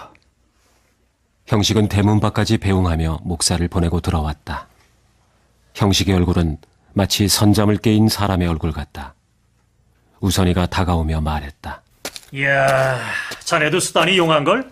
불과 2, 3일 만에 선영씨 마음을 손에 넣어? 그것보다 나 경성학교를 사직했네. 어느새 사직을 해? 약혼이나 되거든 하지. 자네는 남의 말을 조롱만 하는가? 남은 마음이 괴로워서 그러는데. 아니세. 동정하네. 퍽 괴로울 테지. 여보게, 암만 해도 지금 평양으로 떠나겠네. 아이, 못난 생각 말고 이제부턴 굳센 사람이 되게. 오늘 저녁 김 장로 집에 가면 혼인을 허락하게. 그리고 미국 가게. 나도 오기 전에 경성학교 말을 들었네. 자네가 사직을 아니하더라도 학교에서 쫓겨나겠더군. 쫓겨나? 왜 나를? 자네가 기생을 따라 평양에 갔다고 소문을 낸 게지. 배악감이. 그러니까 다 잊고 약혼하고 미국 가게.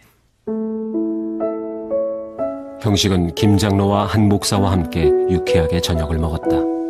다른 방에서는 선영과 순애와 김 장로 부인이 역시 유쾌하게 저녁을 마치고 환하게 웃는다. 순애야, 가서 풍금이나 타자. 아까 배운 것 잊어버리지는 않았는지.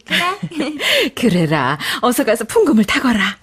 선영과 순애는 풍금 노인 방으로 간다. 방 안에는 아름다운 소리가 가득 찼다. 형식도 이 소리를 들었다. 형식의 정신은 음악 소리와 더불어 공중에 솟아올랐다. 기쁨이 형식의 가슴에 가득 찼다. 그때 목사가 입을 열었다. 아까 그 말씀을 이 선생에게 전했지요. 이 선생이 이제는 직접 말씀을 하시지요. 감히 무엇라 말씀을 드려야 좋을지 제가 감당할 수가 없습니다. 그야말로 너무 겸손이 외다. 그러면 승낙을 하시는구려. 자, 얼른 말씀을 하시오. 승낙하셔요? 네, 명대로 하겠습니다. 형식은 힘든 일을 마친 듯이 휘하고 숨을 내쉬었다. 과연 무거운 짐을 벗어놓은 듯하여 마음이 가뿐하였다.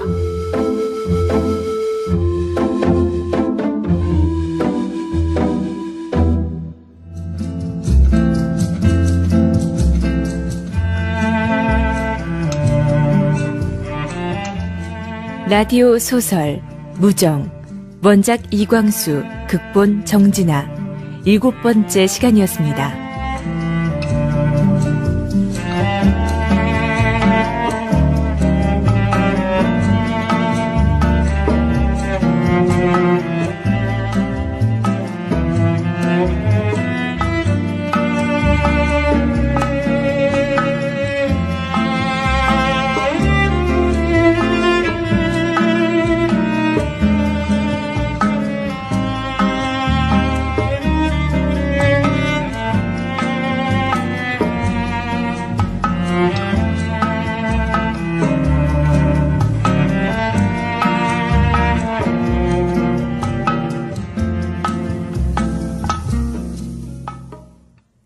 학생들에게 화가 난 형식은 학교를 그만둘 생각으로 집으로 돌아옵니다. 그때 우선이 와서 영채를 찾았느냐고 묻는데요. 형식은 영채의 시체도 찾지 않고 왔다는 걸 떠올리면서 다시 평양에 가겠다고 우선에게 돈 5원을 꿉니다. 바로 평양으로 향하려는데 그때 한 목사가 형식을 찾아옵니다. 김 장로가 다니는 교회의 목사는 형식에게 김 장로의 딸 선영과 함께 미국 유학을 가라고 하면서 두 사람의 결혼을 제안하는데요. 이광수의 무정 제8회를 이어서 들어봅니다.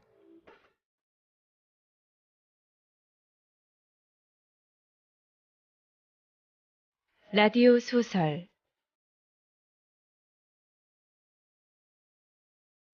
무정 원작 이광수 8번째 시간입니다.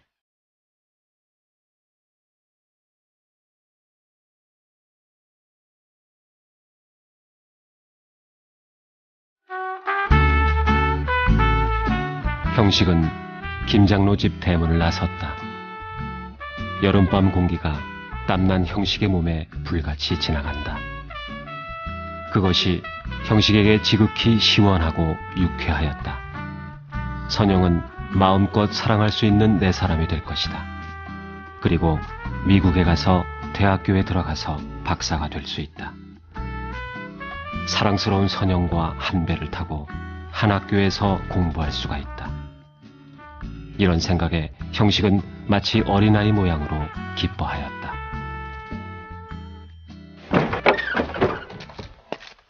대문을 열고 집에 들어서자 주인 노파와 우선이가 툇마루에 앉아서 이야기를 하다가 형식을 보고 벌떡 일어난다. 어찌됐나? 무언 말이야? 자초지종을 내게 아래게. 약혼하기로 했네. 그러면 성례는 언제 하고? 졸업 후에 미국 가서 5년 후에. 5년 후에? 다 늙은 다음에요?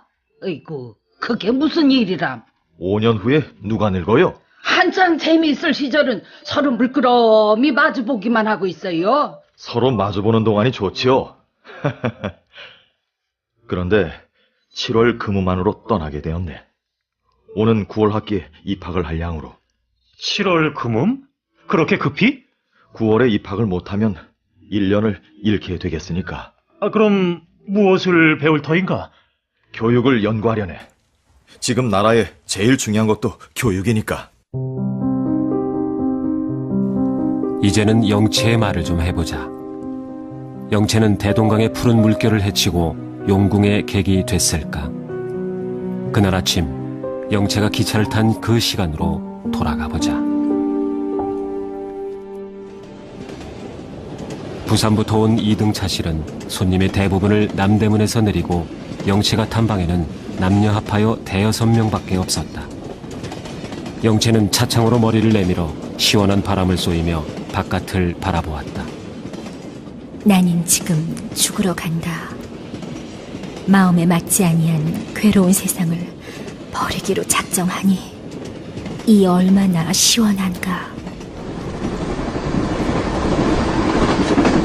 기차가 개성 터널을 지나서 황해도 산 많은 데로 달아난다. 영채는 여전히 꿈을 꾸는 듯이 차창에 턱을 걸고 앉았다. 기차가 길게 기적을 울리며 어떤 산고비를 돌아설 때 기관차의 석탄 연기가 영채의 앞으로 휙 지나가며 영채의 오른편 눈에 석탄가루를 집어넣었다. 눈이...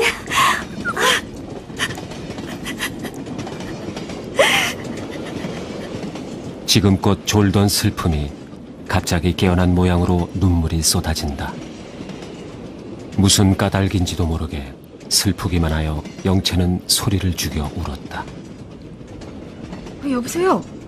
고개를 드셔요.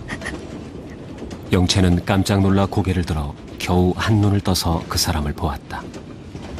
젊은 부인이 수건을 들고 말한다.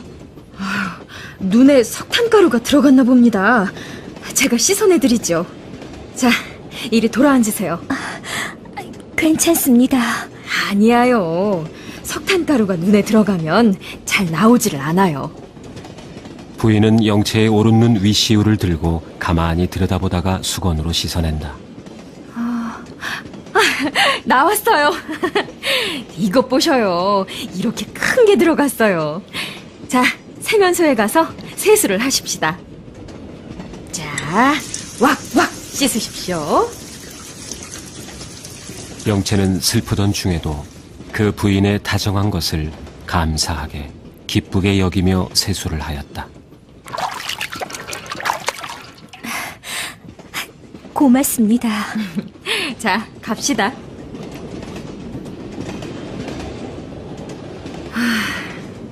어디로 가십니까? 평양 갑니다. 댁이 평양이에요? 벌써 방학이 되었어요? 아니에요. 잠깐 다니러 갑니다. 저는 학교에 안 다녀요. 아, 그럼 졸업하셨어요? 어느 학교에 다니셨어요?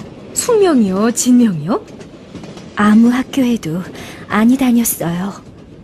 그럼 평양에는 친척이 계셔요? 제 이름은 김병옥입니다. 제 집은 황주야요. 동경 가서 공부하다가 방학이 되어 돌아옵니다. 저기 앉아있는 저 남자아이는 제 동생이고요. 영채는 내게도 저렇게 형제가 있었으면 하였다. 그리고 동경 유학하는 그를 부럽게 여겼다. 그러다가 또 이제 나는 죽는다. 나는 어찌 일생을 눈물로 보내다가 죽게 태어났는고 하는 생각도 했다. 기차는 간다.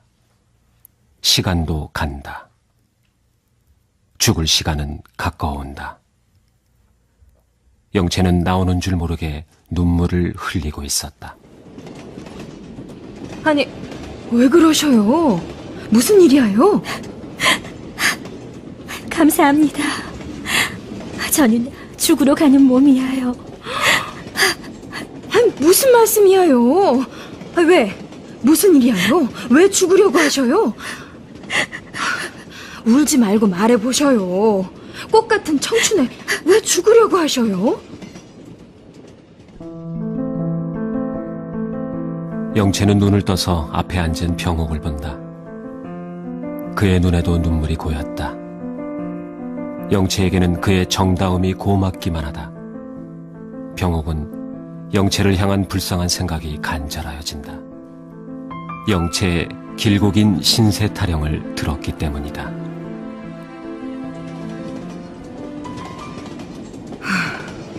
그러면 지금도 그 형식이라는 사람을 사랑하시오? 그런 생각은 해본 적도 없어요. 어려서 서로 떠났으니까. 아니, 그럼 부친께서 너는 아무의 아내가 되어라 하신 말씀이 있으니까 지금껏 찾으셨습니다, 그려? 남녀에 사모하는 생각도 없는데. 글쎄요.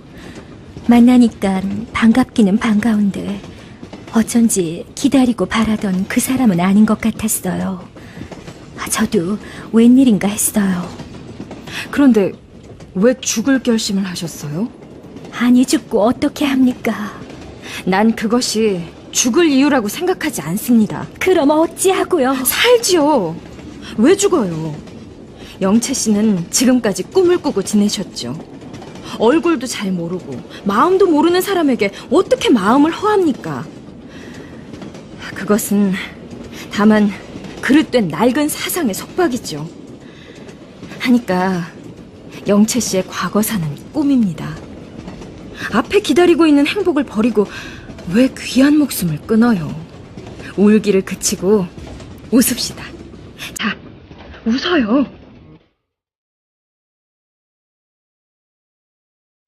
영채는 그에게 끌려 황주서 내렸다. 병옥은 영채를 자기의 친구로 하여 집에 소개하고 자기와 한 방에 있기로 하였다. 병옥과 영채는 깊이 정이 들었다.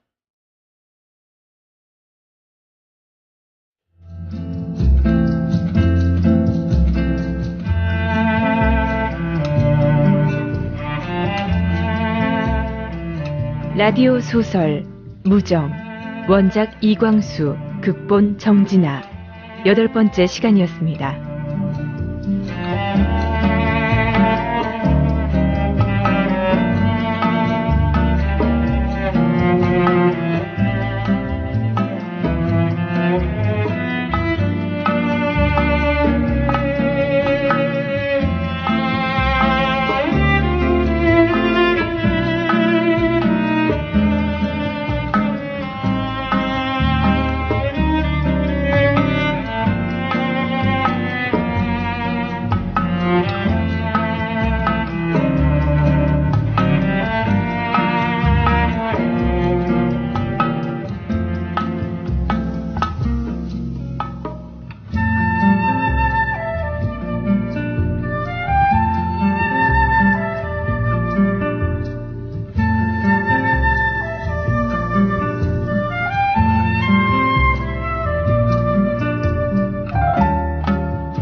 서형식은 선형과 약혼하고 함께 유학을 가기로 한 후에 김장로 집을 나섭니다. 한편 목숨을 버리기 위해서 평양으로 향하던 영채는 여러 가지 감정에 얽혀서 울음을 터뜨리고 마는데요. 그때 누군가가 다가오죠. 그녀는 바로 일본 유학 중인 신여성 김병욱입니다. 영채의 사연을 들은 병욱은 정조를 잃었다고 죽는 건 말도 안 된다는 이야기를 하죠. 그러면서 앞으로 영채에게도 참 생활이 열릴 거라고 말하는데요. 결국 영채는 병욱에게 이끌려서 황주에서 내리게 됩니다. 이어서 이광수의 무정 제9회 들어보시죠.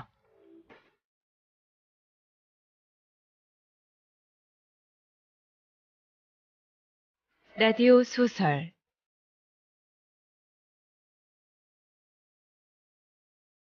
무정, 원작 이광수, 9번째 시간입니다.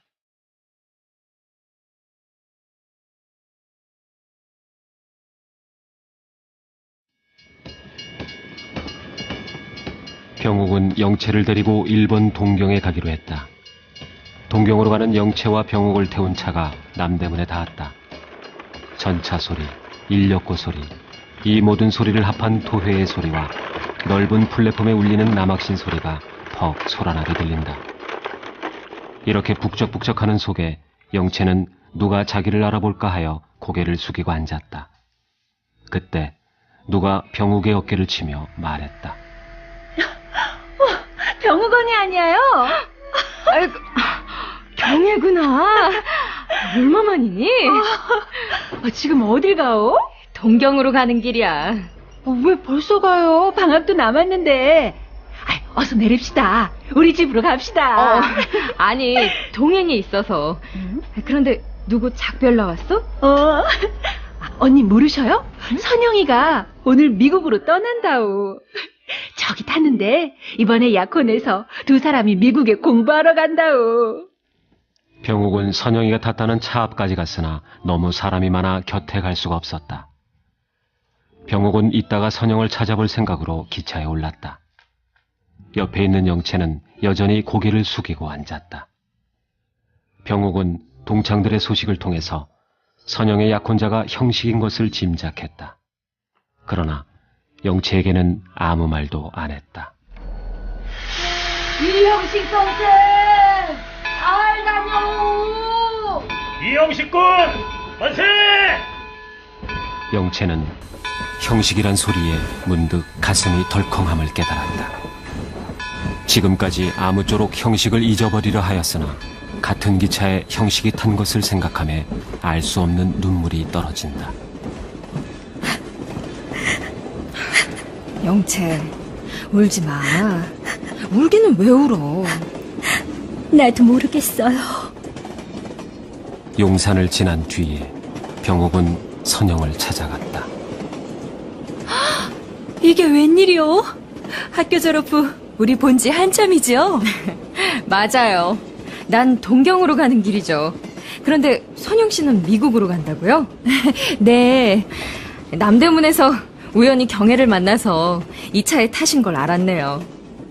병욱은 이렇게 말하고 마주 앉은 신사에게 인사를 한다. 신사가 답례하면서 앉기를 권한다. 병욱은 영채로 하여금 절개를 지키게 한 남자 형식이 대체 어떤 사람인가 하고 기회가 있는 대로 형식을 관찰했다. 병욱은 선영을 데리고 자리로 돌아와서 곁에 앉히며 말했다. 서로 인사하시게. 영채야, 이는 김선영 씨라는 인데 내 동창이다. 지금 미국 가시는 길이고. 얘는 박영채인데 내 동생이요. 소개를 받은 두 사람은 서로 고개를 숙인다. 세 사람은 서로 잘 공부를 하여 가지고 돌아와서 장차 힘을 합하여 나라의 보탬이 될 것과 서로 크게 성공하기를 빌었다. 선영이 자리로 돌아오니 형식은 선영의 자리에 편 담요를 바로 잡아주며 물었다. 그래, 그 동행이 누굽니까? 박영채라는 분인데 퍽 얌전한 사람이에요. 병욱 씨가 자기 동생이라고 그럽디다. 에? 누구요? 박영채라고 그래요. 박영채? 형식이 한참 말을 못한다. 그 뒤에 앉았던 우선도 벌떡 일어나며 외친다. 박영채라니? 아니, 이게 무슨 일이란 말인가? 그러면 살아있네 그려? 우선은 벌떡 일어나더니 저편 칸으로 간다. 영채의 진부를 탐험코자 합니다. 우선이가 일어선 후에 선영이 물었다. 웬일입니까? 박영채가 어떤 사람이죠? 왜 박영채 씨가 죽었다는 소문이 있었나요? 내가 잘못하였어요. 벌써 말씀을 드려야 했었는데 기회가 없어서, 기회가 없다는 것보다 내 마음이 약해서 잠자코 있었어요. 박영채는 내 은인의 딸이 왜다. 형식은 선영에게 그간의 일들을 다 털어놓았다. 영채가 자살을 한다고 유서를 써놓고 평양으로 간 일과 자신이 영채를 찾으러 평양에 갔던 일까지. 이때 우선이가 엄숙한 얼굴을 가지고 되돌아왔다. 확실하네. 문에서 앉은 것이 보였네. 살아있다니 아무려나 잘 되었네. 그 여학생과 동경으로 가는 모양이니까 아마 공부하러 가는 게지. 내 가서 박영채 씨를 좀 보고 와야겠어. 한차의 탄주를 알고서야 어떻게 모르는 체 하겠어. 가보세요. 다녀오게. 그리고 내가 무난하더라고 그러게. 영채와 병욱은 불쑥 앞에 나타난 형식을 보고 놀라서 일어선다. 두 사람은 일시에 고개를 숙였고 곧 영채는 고개를 돌렸다. 영채 씨, 용서해 주십시오. 뭐라고 할 말씀이 없습니다. 저는 선생님께 대해서나 영채 씨께 대해서나 큰 죄인이에다. 아닙니다. 제가 철없이 찾아가서 공연한 걱정을 끼쳤습니다. 또 죽지도 못하는 것을 죽는다고 해서 얼마나 노심을 하셨겠습니까? 평양에서 사라졌던 영채의 일이 궁금했던 형식이 병욱에게 물었다. 그런데 어찌된 일입니까? 이전부터 영채 씨를 아셨어요? 아니올시다. 방학에 집으로 오는 길에 차 속에서 만났죠. 죽겠다는 것을 이제부터 네 앞에는 넓고 즐거운 장래가 있다며 억지로 차에서 끌어내렸죠. 감사합니다. 아씨 덕에 나도 죄가 얼만큼 가벼워진 듯합니다. 저는 영채 씨가 돌아가신 줄만 알았어요. 네, 그러셨겠죠. 그러면 시체를 찾으시느라고 꽤 애를 쓰셨겠어요. 형식은 이가 꽤 사람을 골린다 생각했다. 과연 형식의 등에는 땀이 흘렀다. 한편 선영은 형식이가 영채한테 간 지 폭도 오래된 것 같아 마음이 산란하였다.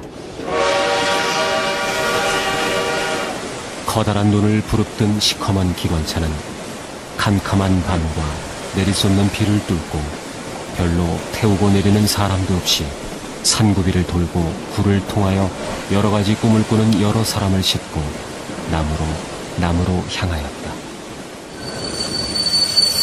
선로가 두 군데나 파손되어 4시간 후에나 발차하겠습니다.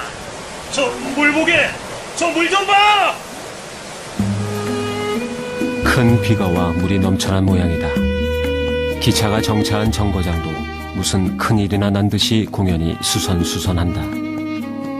4시간이나 기차에 있을 수 없어 형식 일행이 기차에서 내릴 무렵 병욱과 영채도 기차에서 내렸다. 4사람은 열을 지어 개찰구를 나섰다.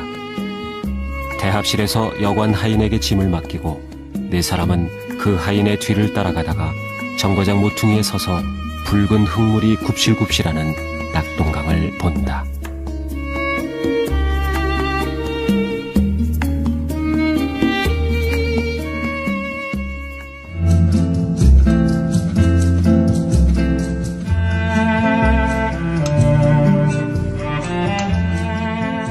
라디오 소설 무정, 원작 이광수, 극본 정진아, 9번째 시간이었습니다.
병욱은 영채를 데리고 일본 동경 유학을 가기로 합니다.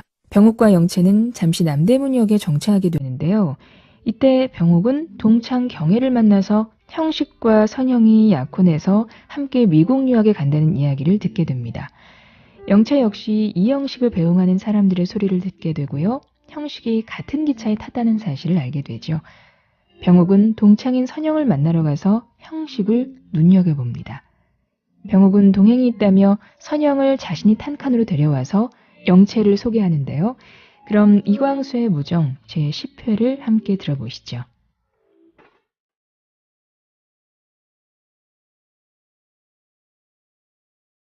라디오 소설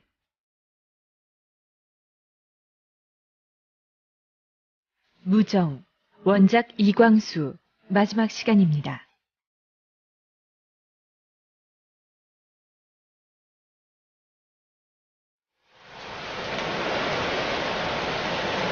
아니, 저 물 좀 보세요. 저기 저 집들이 반이나 잠겼습니다. 병욱이 말했다. 네 사람은 나란히 서서 그 물을 지켜봤다. 좌우편 산을 남겨놓고는 온통 시뻘건 흙물이다. 이렇게 물이 많이 나니 흉년이나 아니 될까 걱정이네요. 그러게요. 걱정입니다. 집 잃은 무리들은 비를 한 방 맞아서 전신에서 물이 쭉 흐르게 되었다. 비는 그칠 것 같지도 않다. 하늘이 온통 녹아서 비가 되고 말듯이 쏟아져 내려온다. 이때 저편에서 지금 바로 조반을 먹은 형식의 일행이 나와서 차차 이 편을 향해 온다. 아이고 죽겠네. 아이고 배야. 아니, 부인 어디가 편찮으세요? 병욱이 알아대는 부인 앞에 서며 묻는다. 형식과 선영과 영채도 그 앞에 와 선다. 흙투성이가 된 부인은 또 한 번 몸을 비틀며 신음한다. 부인 옆을 지키던 노파가 대답했다. 만삭된 산모라오. 그런데 새벽부터 이렇게 배가 아프다고. 댁이 어딘데요? 집은 저 물속에 들어갔답니다. 아유, 웬 쇠물이.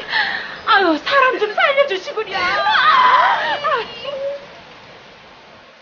형식과 선영, 병욱과 영채는 방을 빌려 산모를 옮기고 의사를 불러 치료를 받게 해주었다.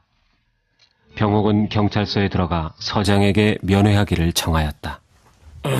무슨 일이요?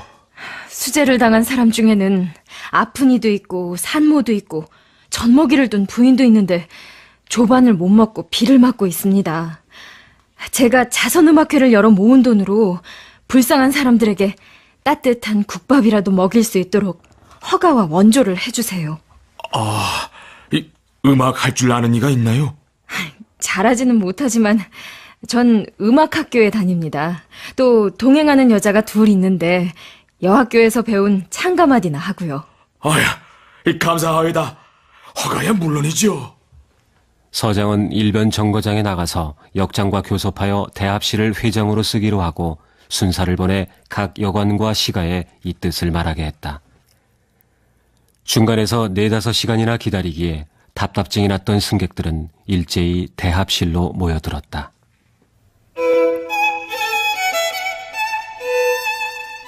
병욱의 손이 바이올린의 활을 따라 오르고 내릴 때마다 일동의 숨소리도 그것을 맞추어서 끊었다 이었다 하는 듯하였다. 이리하여 1시간이 못 되는 짧은 음악회가 끝났다. 즉석에서 돈 80원이 모였다. 이 돈을 어떻게 쓰든지 당신의 뜻대로 하시오. 아닙니다. 그것은 서장께서 맡아주십시오. 서장은 수재 만난 사람을 구제하겠노라 하였다. 사람들은 병욱과 다른 2 사람의 이름을 듣고자 하였으나 그네들은 다만 고개를 숙일 뿐이요 말이 없었다.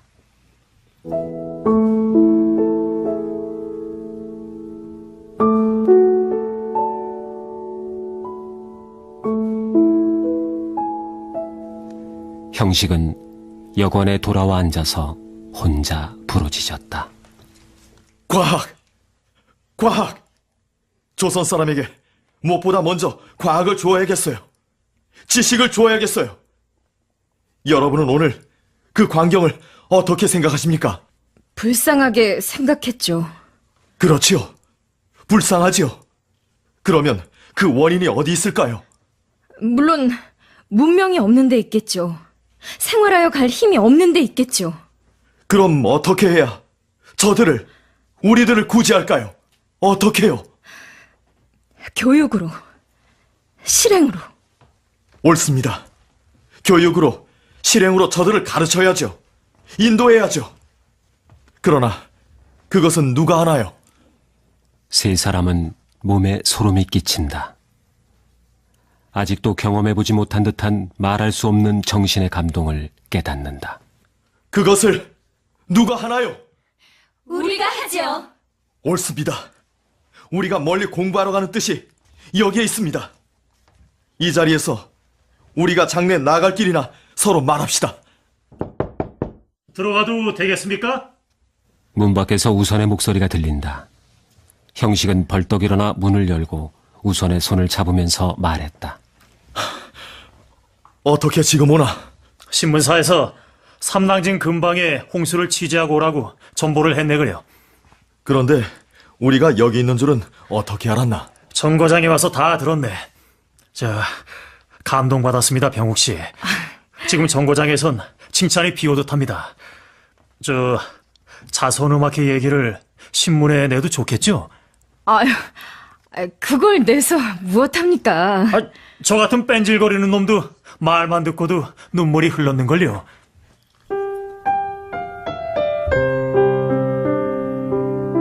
정거장에서 어떤 승객에게 그 말을 들었을 때 우선은 지극히 감동했다고 했다.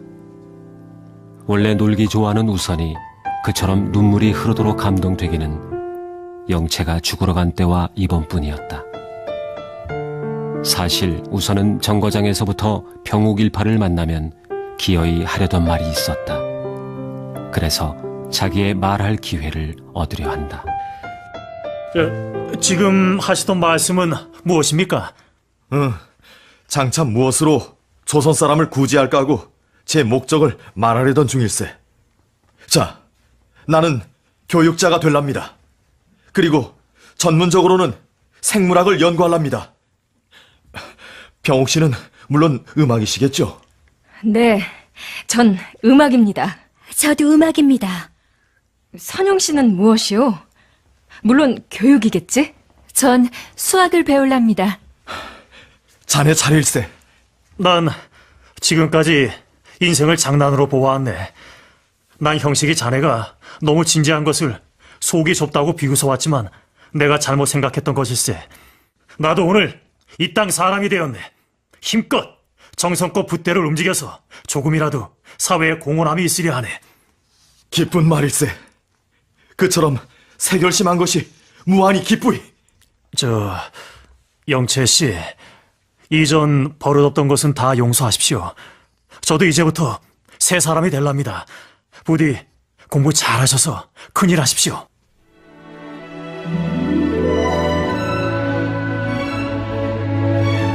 영채의 눈에서는 눈물이 뚝뚝 떨어진다. 선영은 가만히 영채의 손을 잡았다. 영채는 선영의 손을 마주치며 더욱 눈물을 쏟는다. 형식도 울었다. 병욱도 울었다. 마침내 모두 울었다.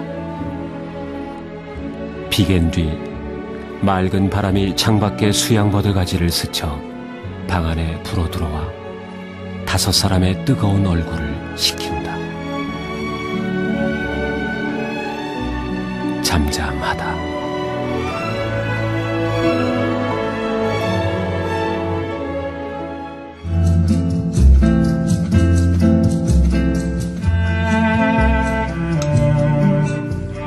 라디오 소설 무정, 원작 이광수, 극본 정진아, 연출 이미숙, 기술 이홍식, 효과 김성열, 음악 최은영. 마지막 시간이었습니다.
이광수의 무정은 과도기적 시대 속에서 나타나는 인물 간 또 사상 간의 대립을 잘 드러내고 있습니다.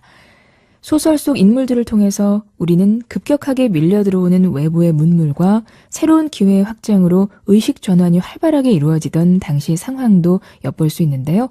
그럼 다음 주 라디오 소설도 기대해 주시고요. 잠시 후 11시부터는 소설마당 판이 이어집니다.